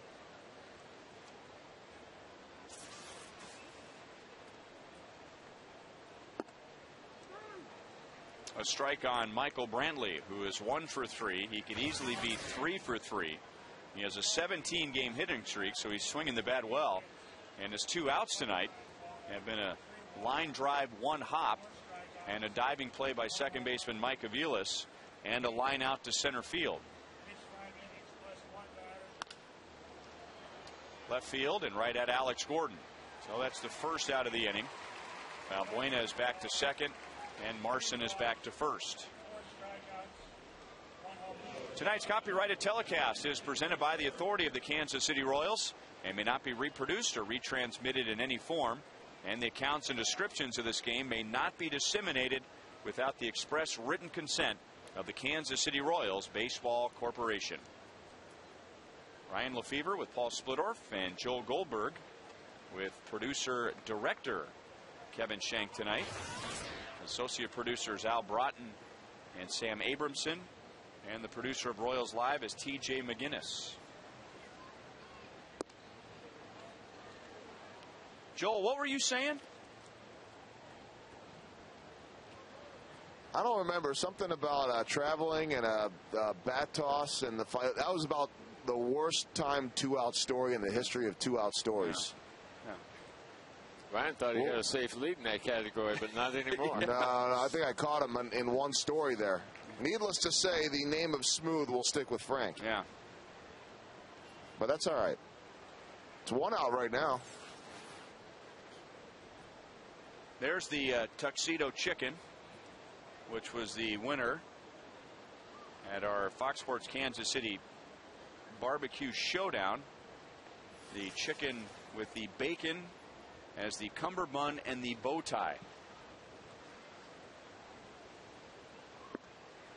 2 balls and 1 strike on Asdrubal Cabrera. I said that sarcastically about the pitchers probably traveling ahead. Not going to happen. I don't think so. Not at that level. And with a 10-hour drive.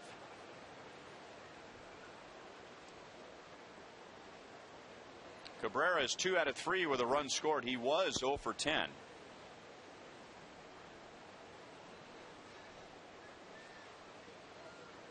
His batting average overall is .266, but it's around .400 this year against the Royals, which included a walk-off home run back on August the 28th in extra innings at Progressive Field.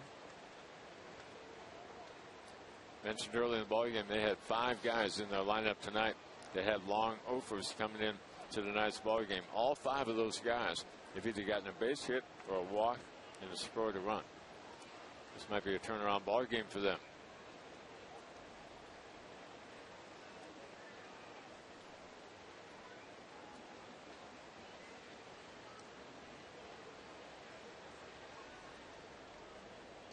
Hit him. So the bases are loaded with 1 out.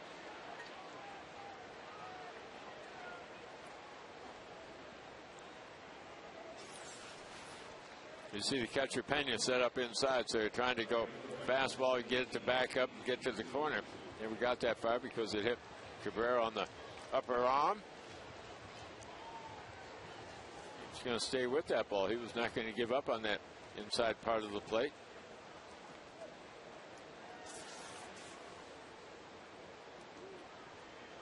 And now Bullington has to face Shin-Soo Choo, who has 2 hits, including a 2-run home run.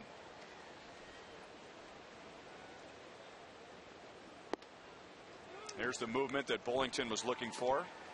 1 strike on Choo. This is what he did back in the 4th inning. To me, he's their best all-around hitter, so all of a sudden they're in a position right now they could blow a big hole in this ball game. Home run number 17 on the year for him. Back in the 4th. And that's drilled into deep left center field. Alex is in pursuit, and Shin-Soo Choo hits a grand slam and is driven in 6 tonight.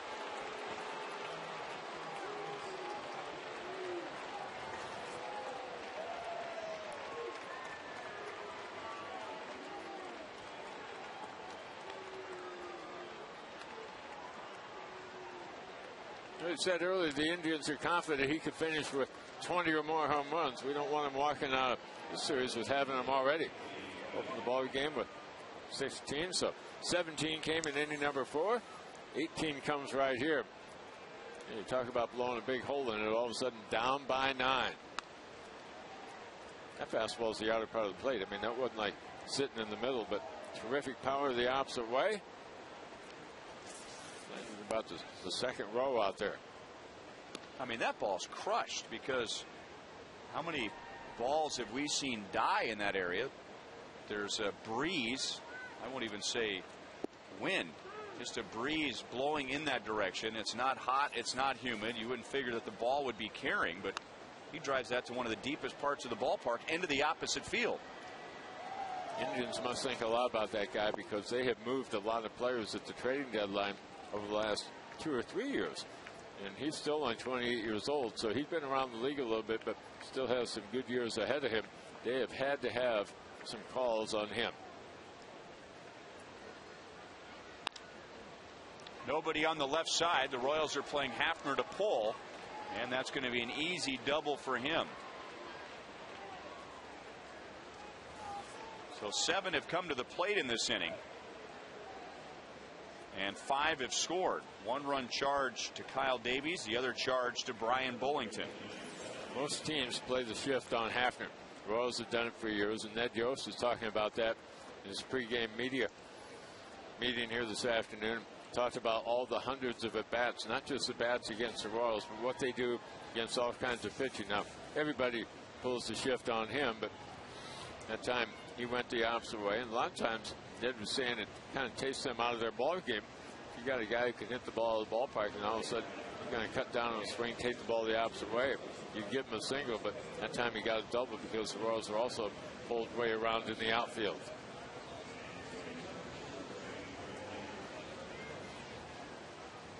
Now Greg Holland is throwing in the bullpen, as the Indians are a couple of batters away from sending all 9 to the plate for the second time in 3 innings.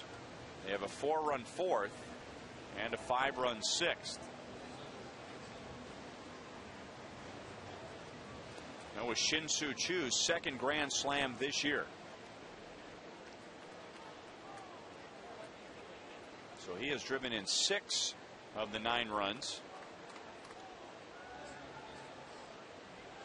And that puts him with 18 home runs this year and 78 driven in. Down and in, and ball 1 on Jason Nix, 0 for 2. But he walked and scored in the Indians' 4-run 4th.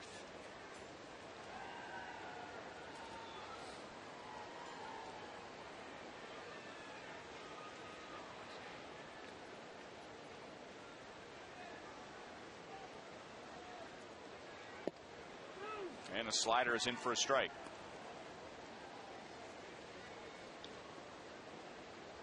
Now Bullington has given up 2 singles. Then he got a fly ball from Brantley, a hit batter, a grand slam, and a double. Indians already with 9 runs, 12 hits. Another good slider. 1 ball, 2 strikes.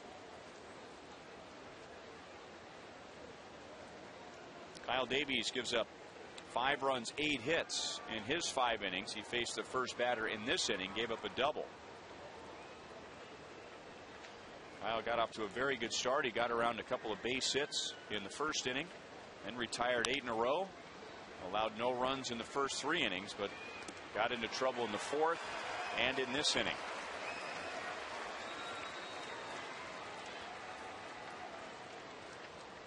So 2 down as Nix grounds out, and now the 9th man to come to the plate, Jordan Brown.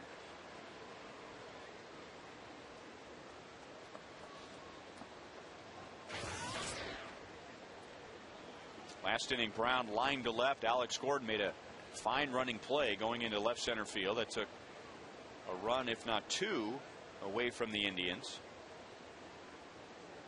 And like Nix, he walked and scored back in the 4th. Brown should get a long look here in the month of September. This is a second tour of duty with their ball club. He was up for the first 2 weeks of August, so he was up about a month ago. Limited playing time at that time, but ready to go now. And Brown lines to Alex Gordon again. So the Indians bat around again. This time they score 5.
Royals find themselves in a deep hole. 9-0 Indians to the bottom of the 6th inning. Cleveland with 4 in the 4th, 5 in the 6th. Shin-Soo Choo has homered twice, including a grand slam, and has driven in 6 of those runs. On the other side, Carlos Carrasco has pitched 5 scoreless innings, now 5 in the 3rd as he gets Gregor Blanco on a ground ball. Blanco is 0 for 2 with a walk. Visit the official online shop of the Royals and Royals.com. Browse the largest online selection of authentic team gear, including official caps, t-shirts, jerseys, collectibles, and more. Get your team gear straight from the source. Shop the Royals.com shop.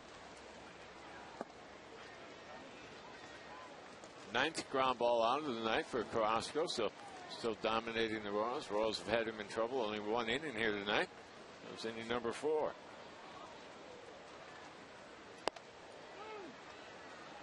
One and 1 to Aviles, who doubled leading off the 4th inning. Tried to score on Billy Butler's single, but was thrown out at the plate.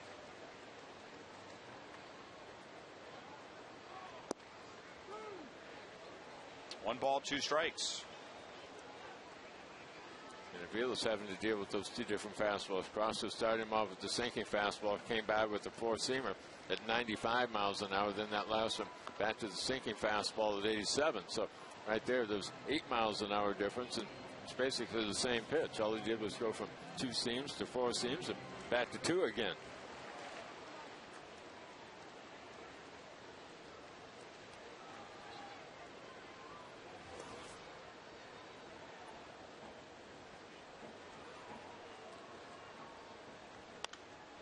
Missed the target. Aviles pops it up. And Nix over to his own dugout, but it lands on the roof.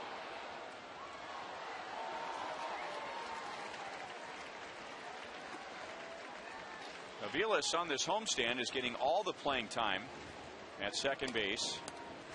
Chris Getz in the game on Sunday in Chicago was hit on the back of the helmet while he was trying to steal second base.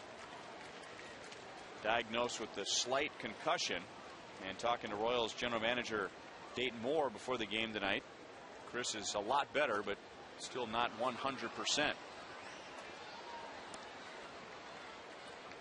a lot of focus in sports now on the concussion, obviously in football, but really all of them. I think they're studying it, finding out a whole lot more about it. Drilled to deep left field. Back goes Crow, and Aviles hits another home run.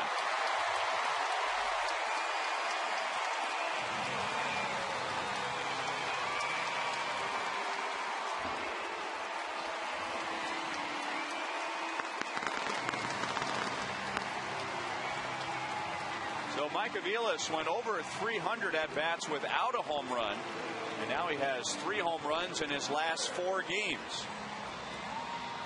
He had to work hard for this one. Crossrow was working him over the fastball and the breaking ball. That fastball wasn't the riding fastball. It was the one in the upper 80s, but Mike got a good ball to handle it. That was a no-doubter. There's the sinking fastball. Yeah, it went down a little bit, but it stayed in the middle of the plate. And the bat flip right there tells you all you need to know where that one's going to end up. 1 ball, 1 strike on Billy. Splash. No. Are you kidding me? There's electricity running through that out there, folks. There are lights and jets. Wow.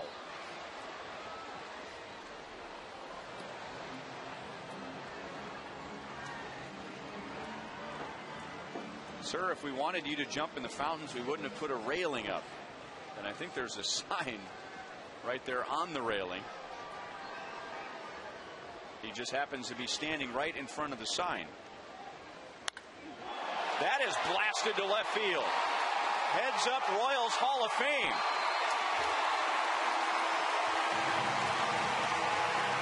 Royals hit 2 long home runs to left field, and it's 9-2.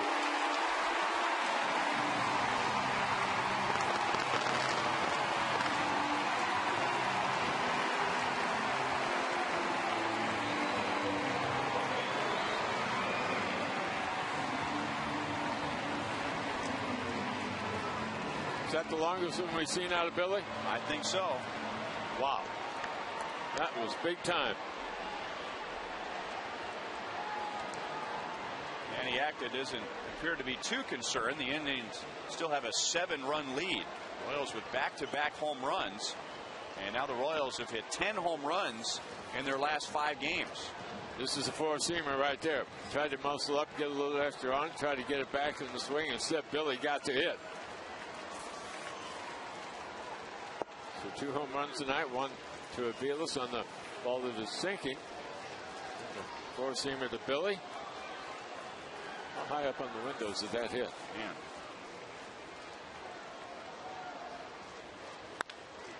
And that's drilled to right center field. The Royals have gotten excellent swings in this inning.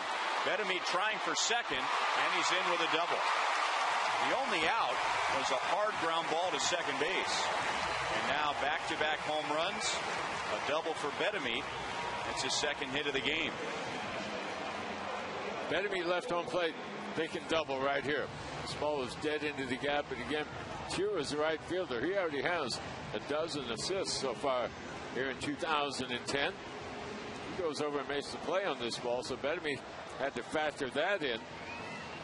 Close at second base with the headlong dive.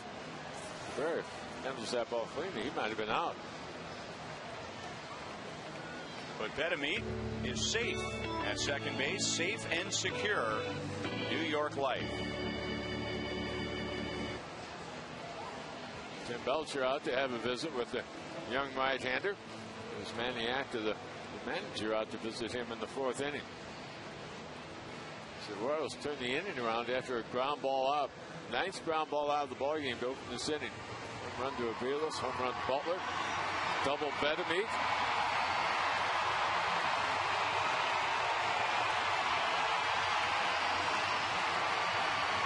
Let's update the numbers on Sprint You Call It. And we asked you who you thought would lead the Royals in home runs this year. Billy Butler was one of the candidates. So was Wilson Bettamy, Yuniesky Betancourt. And Bettamy still the leader at 32%. He has 13. And right now the leader is Jose Guillen, even though he's with the Giants now. He had 16 before being released and then traded. Had a home run last night. The big Giants win. Or I should say designated for assignment and then traded. Keela has grounded out twice. Had a pretty good swing, and the count is no balls, 2 strikes.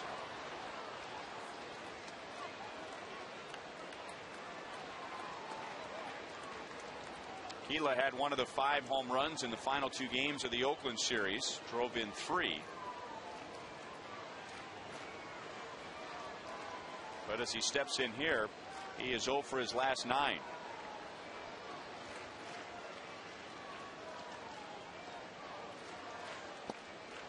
And chases a pitch way outside, and Carrasco gets his 5th strikeout. And I'm sure at the same time breathing a sigh of relief.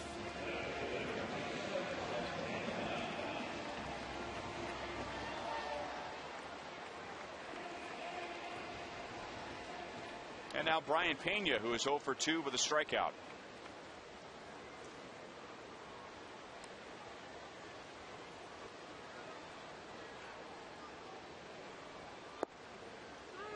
In for strike 1. Let's go to Joel for a Double-A Naturals scoring update. Naturals have taken the lead after dropping down 1-0 in the 6th. A 2-run homer by Eric Hosmer in the 8th. 2-1 Naturals, and that, my friends, is a 2-out story. Line to left field, slicing in the corner. Crow dives, and he doesn't get it. So it's a 3-run inning for the Royals. 4 extra base hits. Pena has a double.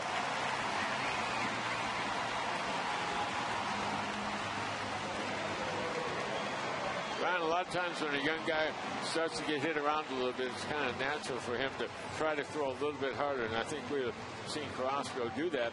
But after Tim Belcher went and talked to him, he pulled the string on Kai Hui, got the strikeout there, started off speed on Brian Pena, got ahead of him in the count, and he came back with another fastball. And you see Brian just pumped it up there into the left field corner, just past the diving Crow in left field. So the Royals get another run, still hitting the ball hard this inning against a young right-hander.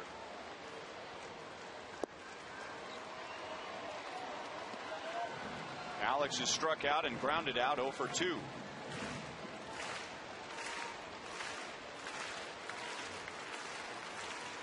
So 2 home runs and 2 doubles, and 3 runs home in the bottom of the 6th. 1 ball, 1 strike.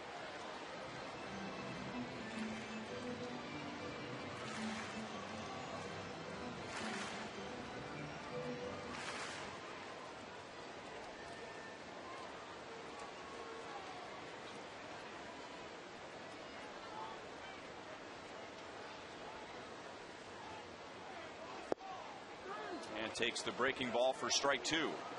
Curveball really hasn't been all that much of a factor here tonight. So at this stage of the ball game as a hitter, you really can't sit on that. You've seen the fastball. You've Seen the changeup. Haven't seen many of those.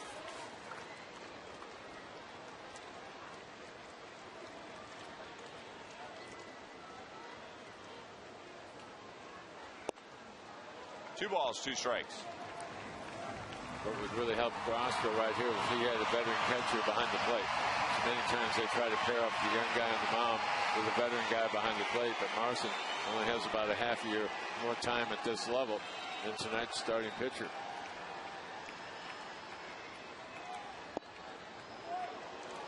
Three and two, both coming from the Phillies organization and in the same trade.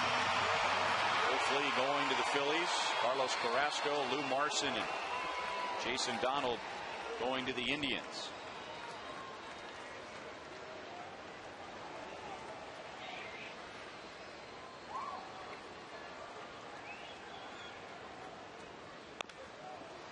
And we'll do it again. Just kind of put that four-seam fastball in the back burner. Got in a little bit of trouble with his. Gone back to the two-seam sinker. Pulling the string on it a little bit to go with the curveball. Got an opportunity to get out of the inning right here to see what they go with.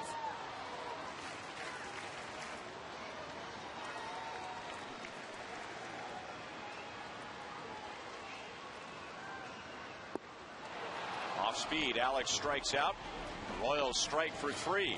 Back-to-back home runs. Mike Aviles into the water, and Billy Butler into the Royals Hall of Fame.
Gave up 5. Brian Bollington gave up 4. And now it's Greg Holland to begin the 7th inning.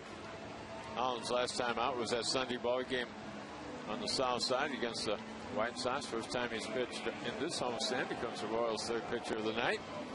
Only had one other appearance on that last road trip. That was the middle game of the Minnesota Twins series. So Holland comes on for the 11th time this year.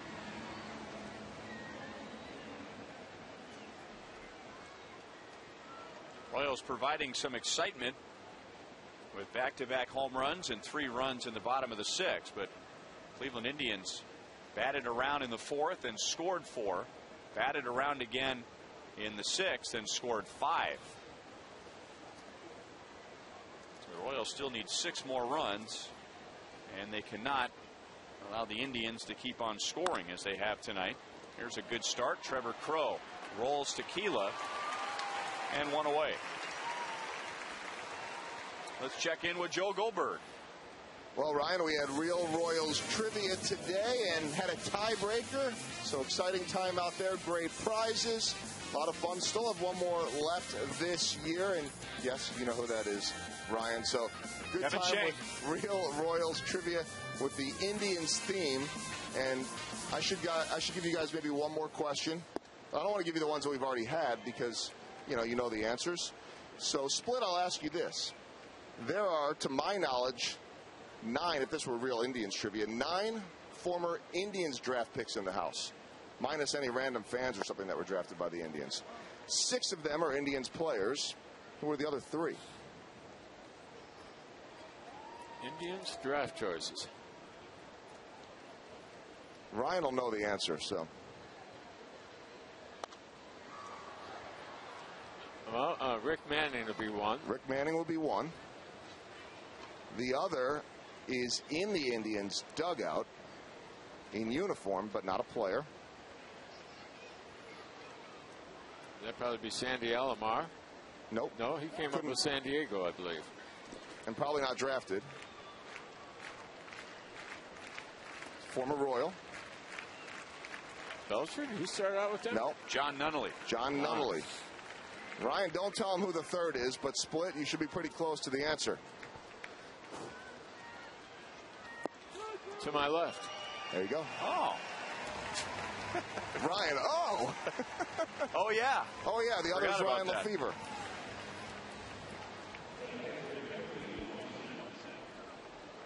Holland strikes out Valbuena for the second out. What round? Somewhere in between the 26th and the 28th round. You were just right behind me. Where were you? 22nd. Were you really? Yeah. I think Rick Manning has everybody beat. He was a first rounder. It was a really good outfield that you didn't hear a whole lot about because of where he played. Wow. When Joel said I'm going to know the other one, I was completely blank. In just 1 year, huh? You didn't have Lefevre on the mind. Not even a month. Marson rolls to Betamit. So Greg Holland comes out of the bullpen and gets the Indians in order in the top of the 7th.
Takes us around the league and our pennant race update. Yankees over the Orioles and the Angels beat Tampa Bay. So now New York is in first place in the East with a half-game lead. Toronto is leading Boston, and Jose Bautista with 48 home runs. That's a Toronto single-season record. Over in the National League, Philadelphia beats Washington. Atlanta beats New York. So the Phillies remain 3 games up. St. Louis is in front of San Diego. Colorado is leading Los Angeles. San Francisco just underway with Milwaukee. The Giants with a half-game lead over the Padres and a 2.5-game lead over the Rockies. And with recent history in mind, you might not want to play Colorado in September. My goodness. How many years have they done this? Well, last year, and then, of course, 2007 when they went all the way to the World Series. This is right-hander Frank Herman in relief of Carlos Carrasco. Rose have seen him before this year. Fastball, curveball, slider, changeup.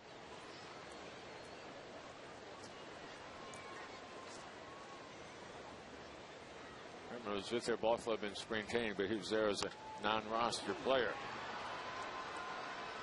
Shin-Soo Choo makes the catch in right field, and Betancourt is 0 for 3.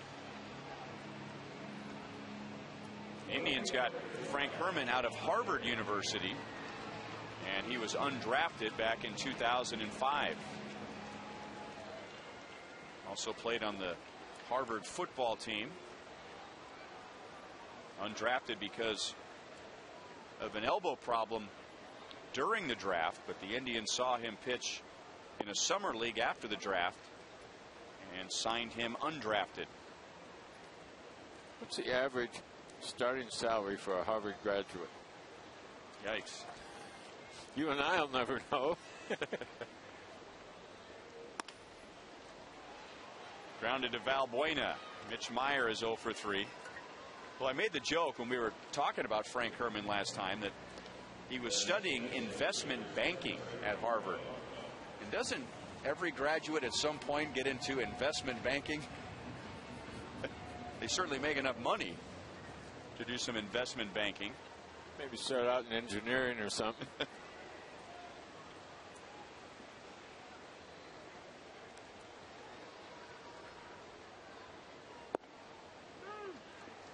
A strike to Gregor Blanco. A couple of ground outs for him and a walk. See his average now slip below 250. I talked to Kevin Seitzer about him today. Really likes what he does at the plate.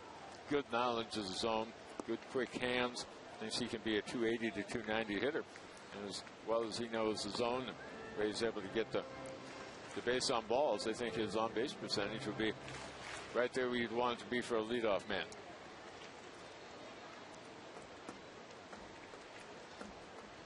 That's what you have to look at when you have a young player. It's not only what's he doing for you right now, but what is the potential? What can you develop him into? You develop a leadoff man into 280 or 290, the way he can get out and run the bases, might have some.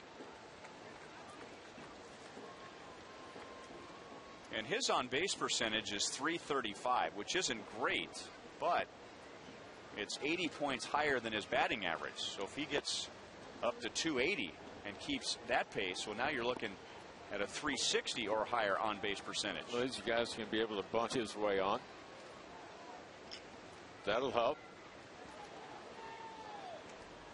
Just pleased to hear that Kevin thought he could be a 280, 285, maybe 290 hitter. Thought he could maybe threaten 300 sometime, but it might be a while. Kevin Seitzer and I in Boston earlier in the year were just on the fly trying to figure out what's a good indication of someone who will take his walks, because 350 or higher I think is generally regarded as a good on base percentage. But let's say someone's batting average and on base percentage is lower than that, and maybe they're a young hitter and you're trying to figure out, will he take his share of walks? And we thought 60 points. If your on base percentage is about 60 points better than batting average, and this isn't scientific at all, just a couple of guys having a discussion, but that is the beginning of a guy you can tell really has a good eye at the plate and is going to be able to use the walk and getting on base that way as part of his game. Last week I was kind of looking at those numbers when we were on that road trip. Denard Span with Minnesota. Solid team. Appears to be doing a pretty good job as a leadoff hitter. Young guy, still developing. His batting average was in the mid 260s at that time, and his on base percentage is about 335. So that's the spread that you're talking about, and we feel like he's probably doing a good job for his ball club. Sure. Mike Aviles picks up his third hit. We'll see if he gets another plate appearance. He's a triple shy of hitting for the cycle, and the Royals have runners at first and third with 2 outs. Just keep the offense going. I mean, a long way to go in this ball game. Probably not going to make it all the way back, but hey, who knows? Crazier things have happened. Coming in with the fastball that's down, got some movement to it, but was able to get it in the air. Didn't hit it all that hard, but placed perfectly in short right field. Running with 2 outs. You're on first and third. Now, hey, maybe a gapper here or something off the wall. All of a sudden now you at least have him in sight. Tim Belcher's thinking the same thing. He's going to go Talk to Herman. Well, for most of the year, the Royals offense has had a lot of fight in them. It hasn't necessarily resulted in a lot of runs or a lot of wins, but they've made a habit of scoring with the odds stacked against them, as in 2 outs and nobody on base. And they're trying to do it again with runners at first and third for Billy Butler, who has 3 hits tonight, including a long home run to left field. This swing right there in the very first inning. Solid base hit to center field. Got him going. Next time up into the gap in left center field. Out at the plate. Big play right there, but right here, ballpark will never hold that one. As they say, Yellowstone won't hold that one.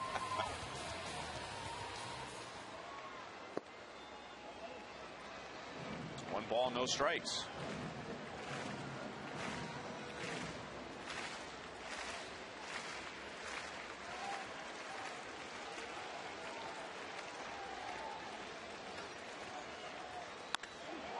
And that's drilled into right center. It'll sail over Shin-Soo Choo and up against the wall.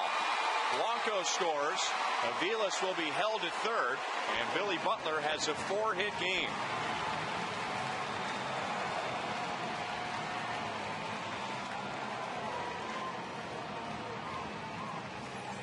How typical Billy Butler is this? The only place he hadn't gone on the field tonight was right out there, right center field. So go ahead, short hop the wall.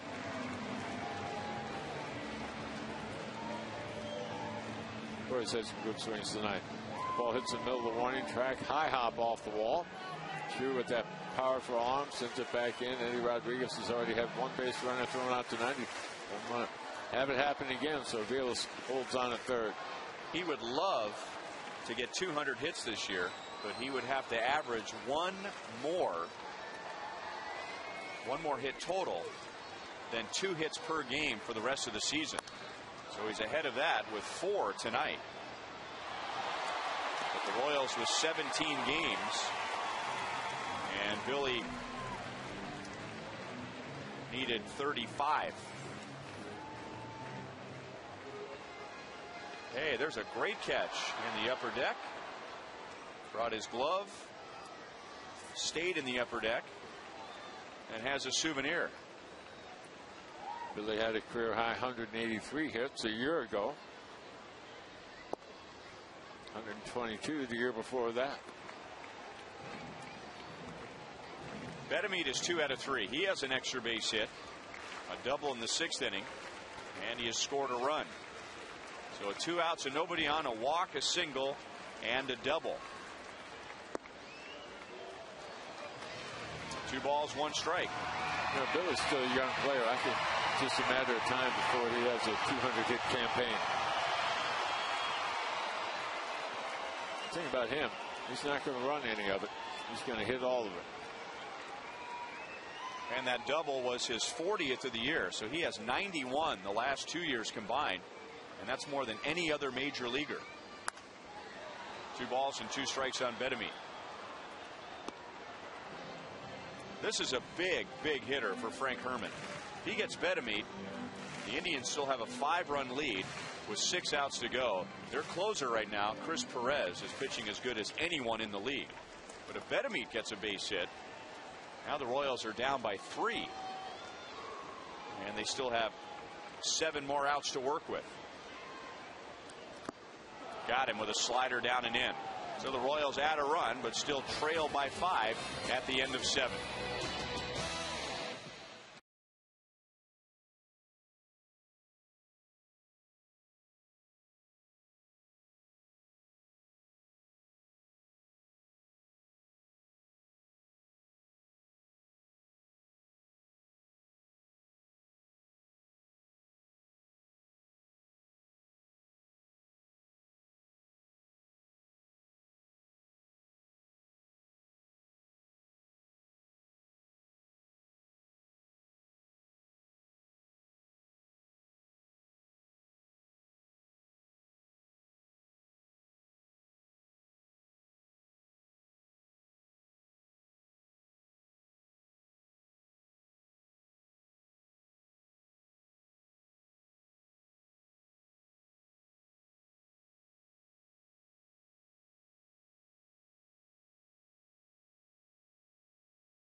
3 runs in the 6th inning. Back-to-back home runs in the inning from Mike Aviles and Billy Butler. And Billy Butler drives in another run in the 7th.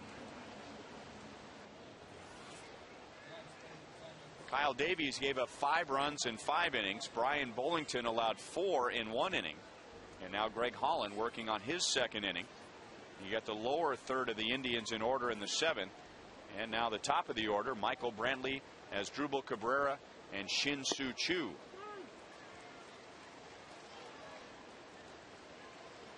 Brantley singled in the 1st inning, giving him a 17-game hitting streak. Lost a base hit on a diving play at 2nd base by Mike Aviles in the 3rd. Lined out to center in the 4th. And flied out in the 6th. So 1 for 4, but he could easily be 3 for 4. This part of their batting order has not been retired in order yet tonight. Shin-Soo Choo will bat 3rd. He has 2 home runs and 6 runs driven in.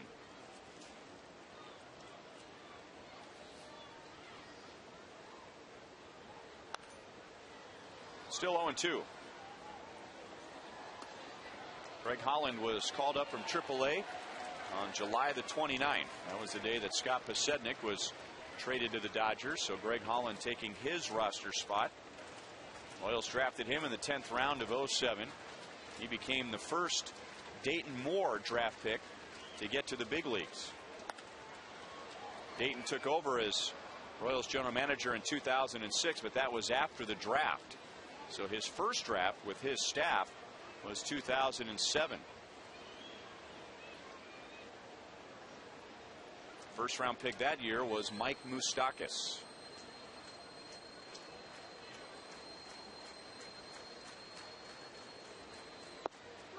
Over the outside, Brantley strikes out.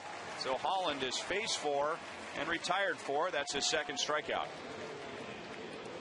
Talk about location. You talk about nailing down the outside corner with movement. And you freezing that. Maybe just off the corner. The split finger right there. A little fade movement to it. First out of the inning.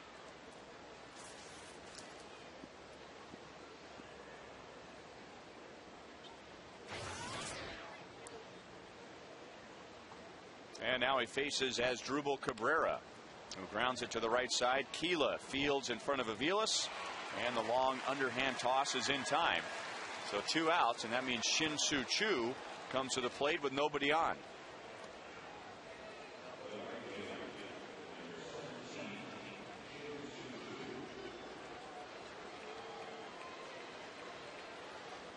Shin-Soo Choo made 2 very big outs in the 1st inning. He grounded into a double play when the Indians had 2 on with nobody out, but he has more than made up for that. 2 home runs, a 2-run shot in the 4th, and a grand slam in the 6th. And the grand slam is tonight's Chevy play of the game. His home run in the 4th inning went to right field. It was a 2-run home run. Impressive one right here. It's good for 4 more. Took it out to deep left center field.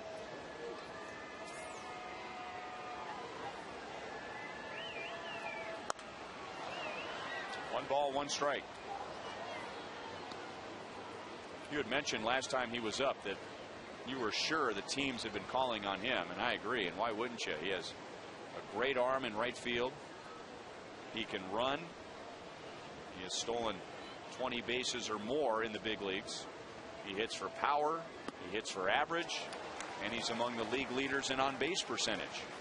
Well, the other thing, he's got over 3 years experience in the big leagues at this time, so a contending team could pick him up, and there isn't going to be anything new to him. He's been around the league, he's seen all the pitching, knows how to play. They've moved a lot of players over the last 2 or 3 years. Another drive, right center field. Mitch Meyer is at the track. He's at the wall. And Shin-Soo Choo has hit his 3rd home run of the game.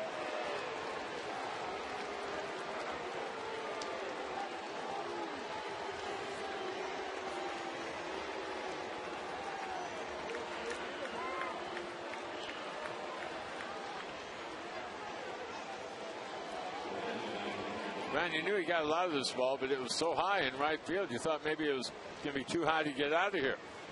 You knew it was going to be deep, maybe even off the wall, but wind didn't help it at all. It was blowing it out towards left field a little bit.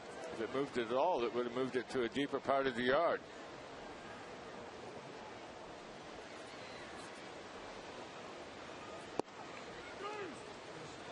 That is the 4th time this year a hitter in the American League has had 7 RBIs. Unfortunately, 3 of those 4 have come against the Royals. Torrey Hunter had that 7 RBI game on the 4th of July on a nationally televised game. Joe Mauer, the 7 RBI game for Minnesota, and now Shin-Soo Choo tonight.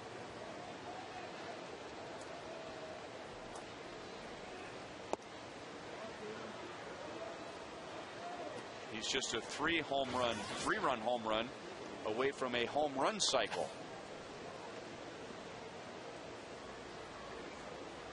Lyle Overbay was the other American League player that has a 7 RBI game this year.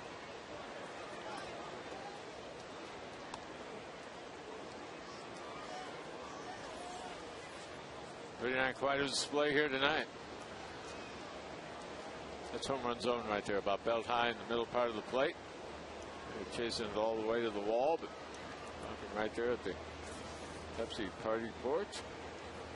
And there are no cheapies in this ballpark. Wow.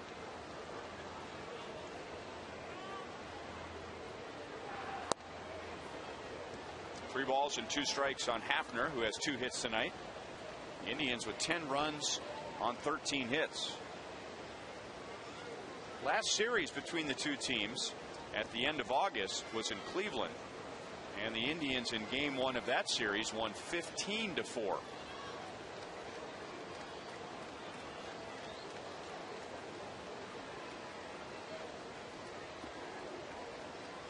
So Shin-Soo Choo now has 19 home runs. Travis Hafner hits one out into the parking lot. Wow. Have you ever seen that before, Split? How'd you get to? Well, it would have gone into the parking lot if it hadn't hit the lights. I have never seen that before in 12 years at Kauffman Stadium. I think it hits the last speaker right there at the end of the light tower.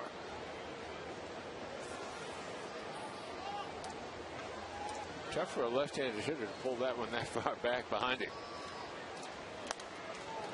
You know, I kind of wish that didn't hit the speaker and see where that would have landed. That might have been a 500-foot foul ball that had no chance of being a home run the moment he made contact. I mean, that ball was never fair. And it takes a high-definition zoom lens to see that speaker below the lights.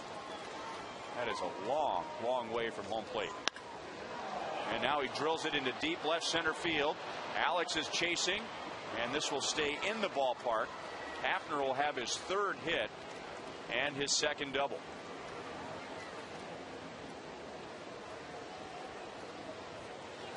Indians have to love that. With all the shoulder problems he has had over the last 2.5 years, to have that kind of power the opposite way. That's his 2nd double that way. The first one was kind of up the left field line. This one's a deep gap in left center field.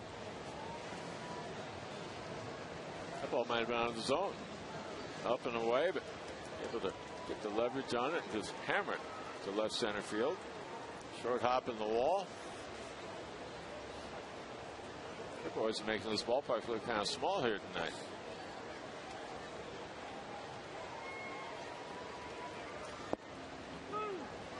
A strike at 99 miles an hour to Jason Nix. He is 0 for 3 with a walk and a run scored.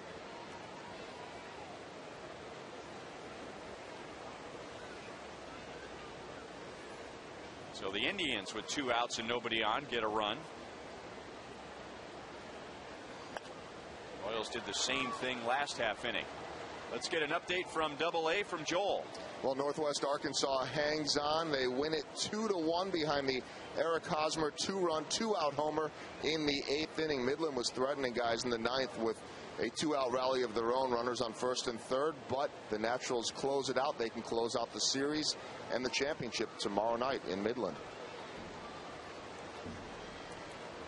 Hosmer, what a tear for him in the postseason. So we're finding out, even though it's Double-A, it's still the playoffs, that he is not only a good hitter, but he is a big game hitter. Talking about Mike Moustakas being drafted in the same year that Greg Holland was, first round in 07. The very next year it was Eric Hosmer in the first round. Nick strikes out, but Shin-Soo Choo hits his third home run of the game, and the Indians lead by 6.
He has driven in 7 of the 10 runs.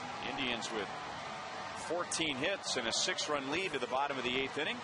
Time now for the in-game box score presented by Mass Mutual. The Royals have 10 hits and 4 runs. They hit back-to-back home runs. And the 6th inning, Mike Aviles with his 3rd home run in the last 4 games. And Billy Butler with a solo home run. Billy has 4 hits.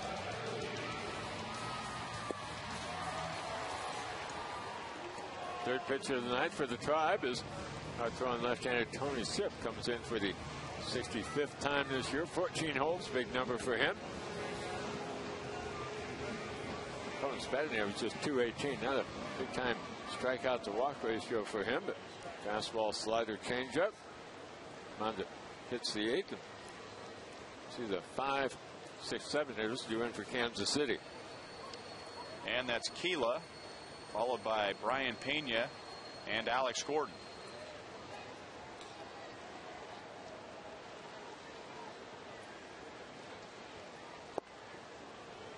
Outside for ball 1. Keela's 0 for 3 tonight and now 0 for his last 10. The Indians pitched him well in the last series between the two teams. That was in Cleveland. He had only 2 hits in the series and 1 RBI, but that 1 RBI was the go-ahead RBI, and the Royals only win in the series. 2 balls and no strikes. Manny after going with this left-hander because he's really tough on left-handed hitters. A couple due up, plus a switch hitter in this inning. Lefty's hitting .209 against Zip here in 2010. It's right about what they hit against him a year ago. So he's been tough for a while.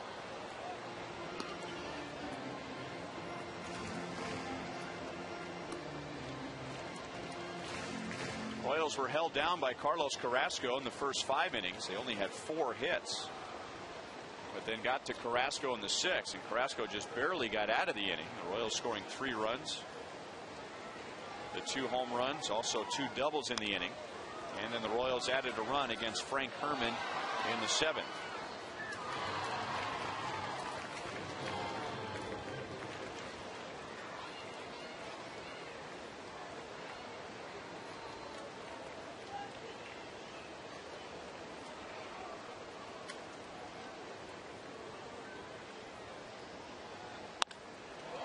That's drilled to right field, but down around the end of the bat. An easy play for Chu, and there's one away.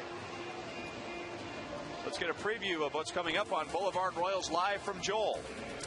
All right, Ryan, thank you very much. Jeff Montgomery and I will be out at Rivals following this game. We've got Fireworks Friday, a lot of fireworks for the Indians and the Royals with a lot of home runs again tonight. We'll talk about the power here.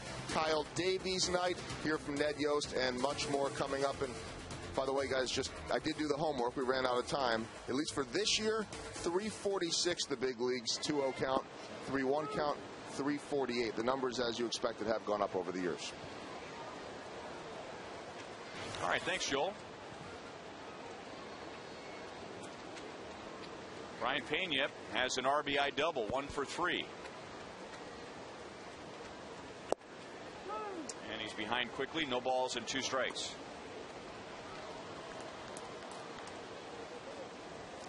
Tony Sipp is not one of those guys that you would expect to get to the big leagues. He was drafted in the 45th round by the Indians in 2004 out of Clemson.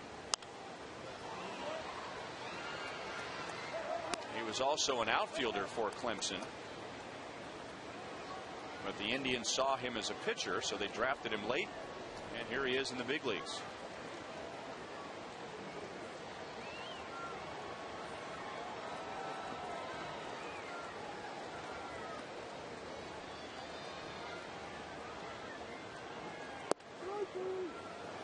Pena didn't wait around to hear what Darrell Cousins had to say. He decided that was strike 3 and headed to the first base dugout, 2 away. Tony Sipp remind you of anybody? The windup. Looking at the delivery. Don't think left-hander, think right-hander. Okay. Give me a pitch or two.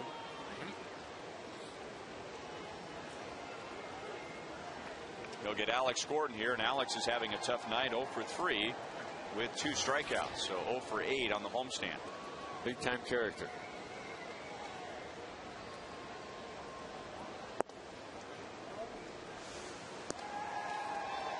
Nate Field? No? Nate Field had kind of a herky-jerky motion. How about Oa Can Boyd? Oh, okay. I thought you meant Royals. No, not Royals. Sorry. Former Indian. That's right. Who had some famous or infamous lines.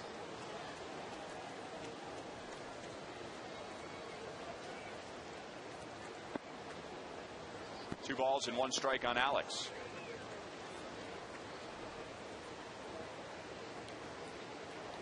I believe, I could be wrong, but it was Oil Can Boyd when the Indians were at their old ballpark, and it was a cold night, and some of his teammates were complaining about the cold, to which he said, that's what you get for building a ballpark on the ocean. What ocean was that? I think it was the Erie Ocean. Erie Ocean, yeah.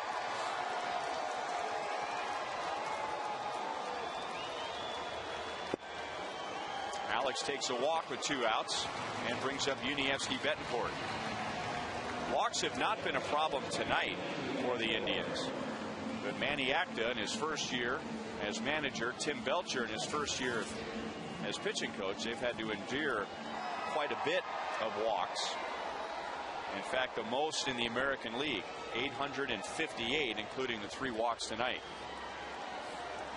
Yeah, they've had so many first-year guys on their staff. I mean, Fausto Carmona is the guy with the most time. So you got young guys out there. They're probably going to have some command problems. And once the offense starts putting a little more pressure on them, it'll make it more difficult as they go along. Tony Sipp has just over a year time put in here at this level.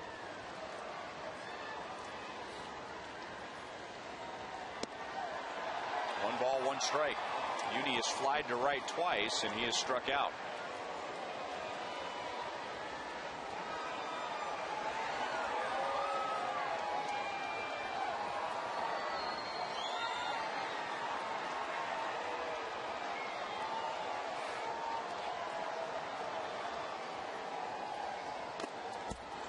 One and 2.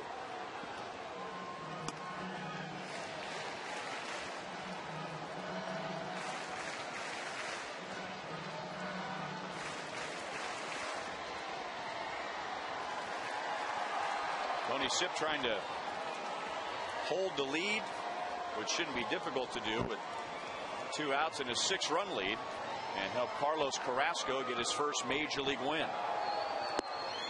Betancourt strikes out, and the Royals are scoreless in the bottom of the 8th.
Tough night for the Royals, down by 6 as we go to the top of the 9th inning.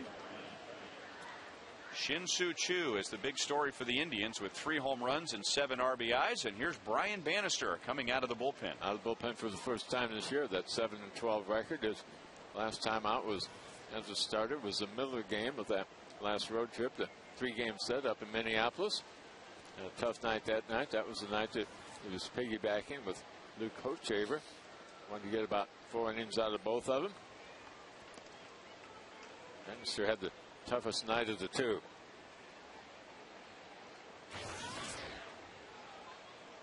Jordan Brown will lead off 0 for 3 with a walk and a run scored. No balls and 2 strikes. Greg Holland went 2 innings. He retired the first 5, but then gave up a 2-out home run to Shin-Soo Choo. That was Choo's 3rd of the game. He gives up 2 hits, 1 run, and he struck out 3. 1 ball and 2 strikes on Jordan Brown.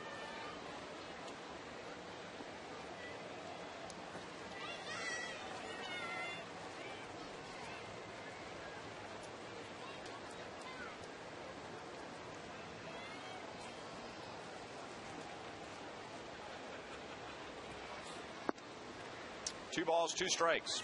So Banny makes his first appearance out of the bullpen for the Royals. But in his first season, and he didn't pitch in enough games to make it qualify as a full season. That was with the Mets in 06. He made 6 starts and 2 appearances out of the pen.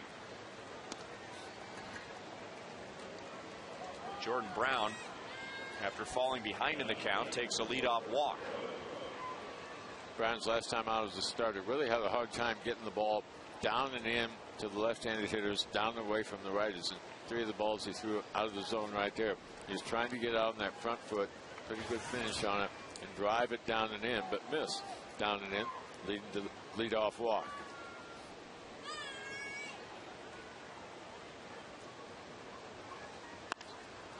Ground ball up the middle, and that's a base hit for Trevor Crowe. So he has 2 hits. And the Indians have 15.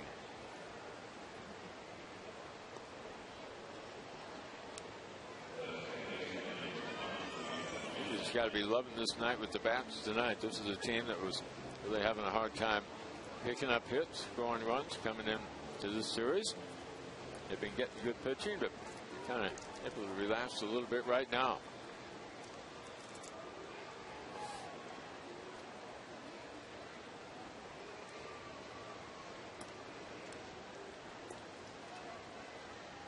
Luis Valbuena is 1 out of 3 with a walk. He has scored one of the 10 runs. 10 runs in only 3 scoring innings. The Indians batted around in the 4th and scored 4, batted around in the 6th and scored 5, and added 1 in the 8th. 2 balls and no strikes to Valbuena. Second year in a row. And Brian Bannister started strong for the Royals, but then had his shoulder act up late in the year.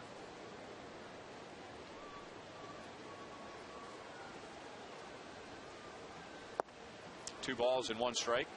And you might remember last year the Royals had 3 right-handers with shoulder problems late in the year. Didn't pitch the last month of the year. Brian had the problem. Kyle Davies along with Gil Mesh.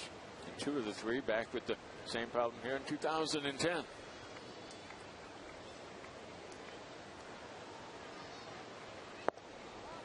Two balls, 2 strikes. Twice last year, Brian Bannister had trouble with his shoulder. First stiffness, that was in May, and then what was called fatigue in early September, and he was shut down. Didn't pitch again after a start on September the 2nd, and then went on the DL this year on August the 17th.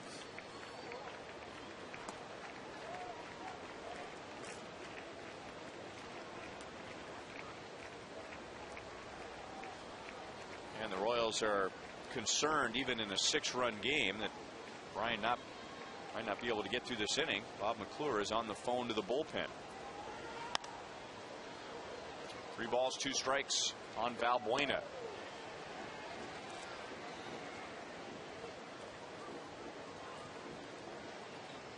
And it'll be Dusty Hughes who starts to loosen up.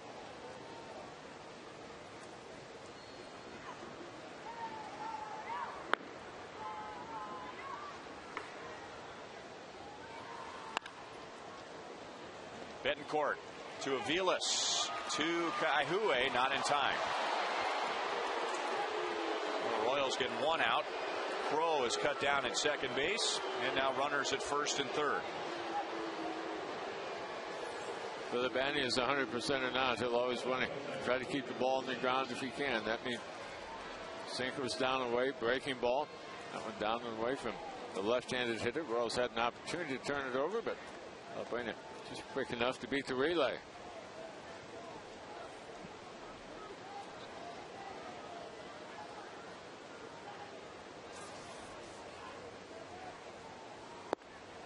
Right behind Shin-Soo Choo tonight is Lou Marson as far as production. In fact, only 2 Indians have driven in runs tonight. Choo has 7 and Marson has the other 3. Marson only had 1 RBI in that entire homestand that they just got done playing. Boy, that's an oddity. 10 runs scored, driven in by only 2 players.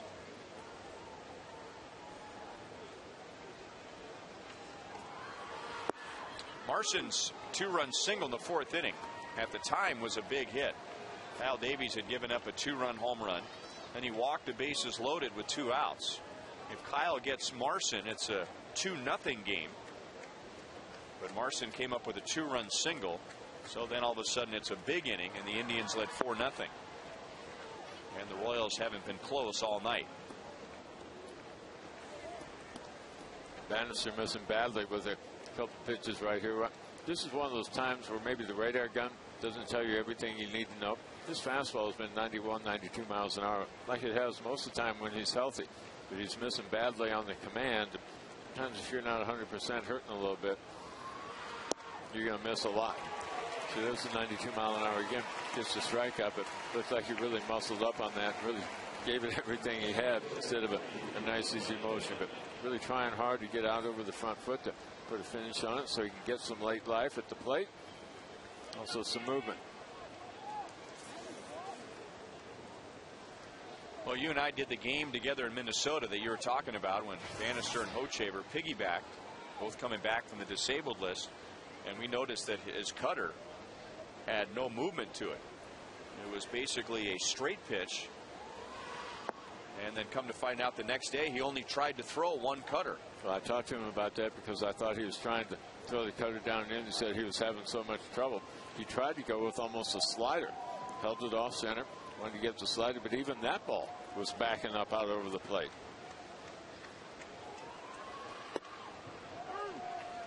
One and one on Brantley, who is 1 out of 5, and that base hit back in the first inning extended his hitting streak to 17 games, which is the longest for an Indians rookie since 1986. Corey Snyder had a 17-game hitting streak that year. 1-2.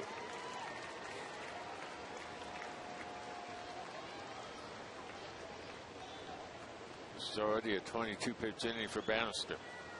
Imagine it be down to his last man.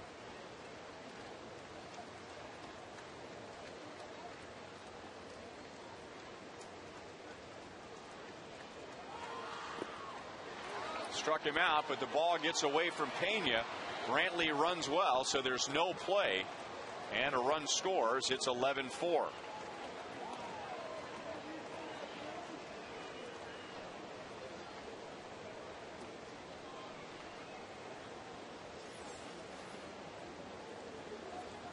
And trying to turn the ball over, try to manufacture some movement right there. Pena down, but off the end of his glove and off his shin guard, bounces away. Didn't really get up close enough to that ball to really give him much of an opportunity to block it, smother it, and keep it in front of him.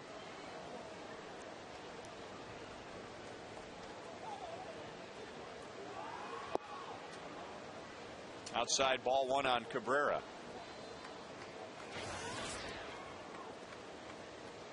Cabrera has 2 hits and 2 runs scored.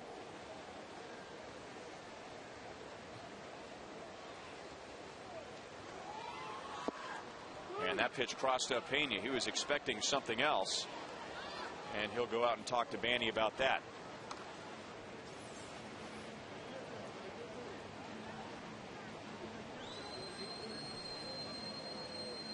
Really tough to handle the fastball when you're looking for the breaking ball.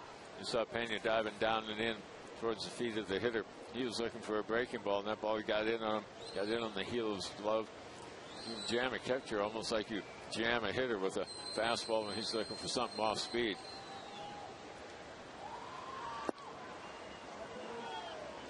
Three balls, no strikes.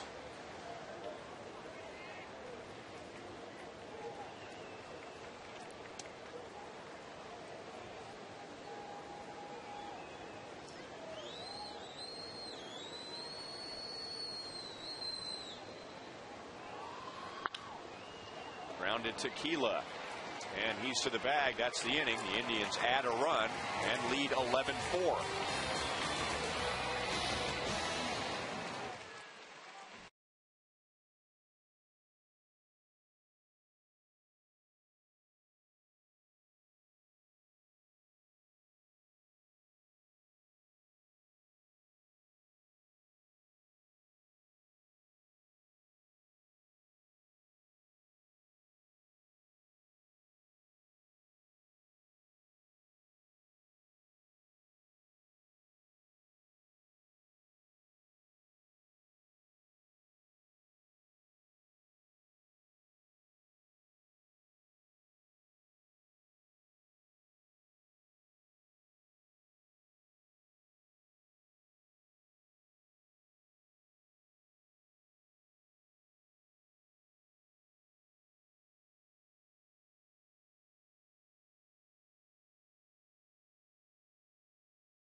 11 runs, 15 hits for the Indians. 3 home runs from Shin-Soo Choo. He is driven in 7.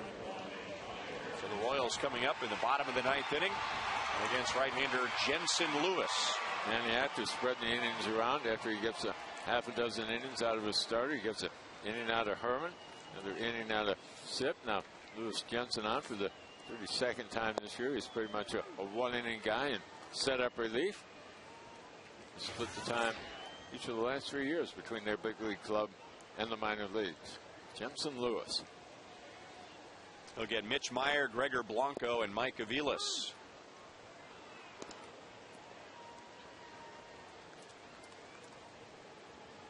Mitch is 0 for 3, couple of ground outs and a strikeout.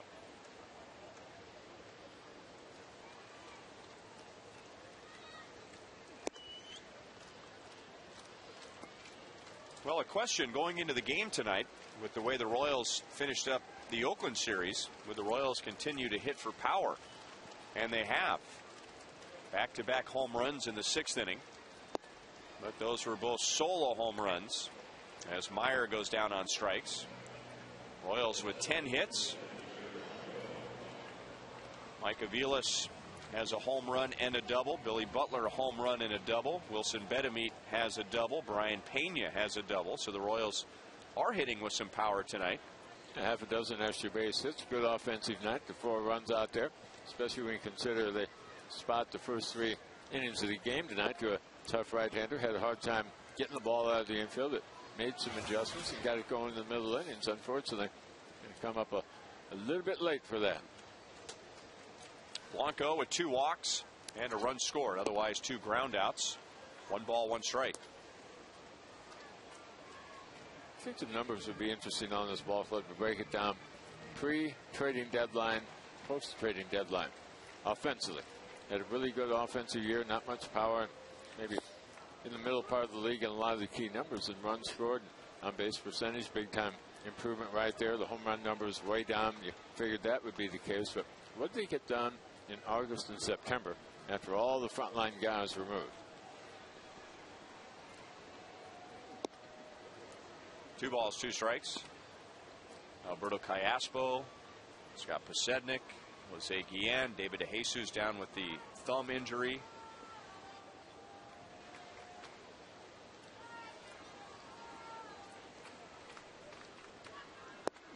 Blanco strikes out. So Jensen Lewis strikes out 2.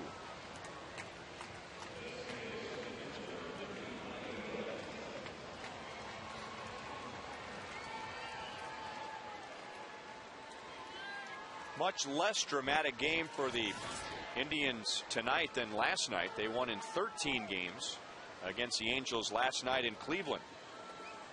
So a walk-off win.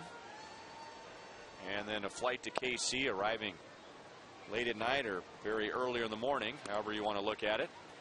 Winning because, speaking of Alberto Callaspo, an error on Callaspo on a softly hit ground ball from Shelley Duncan.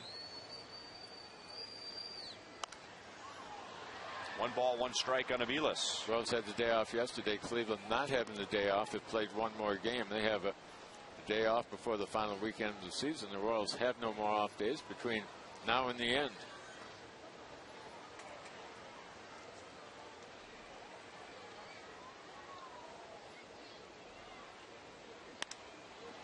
To center field.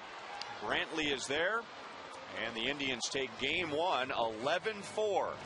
Shin-Soo Choo hits 3 home runs and drives in 7. And we'll be back to Kauffman Stadium right after this.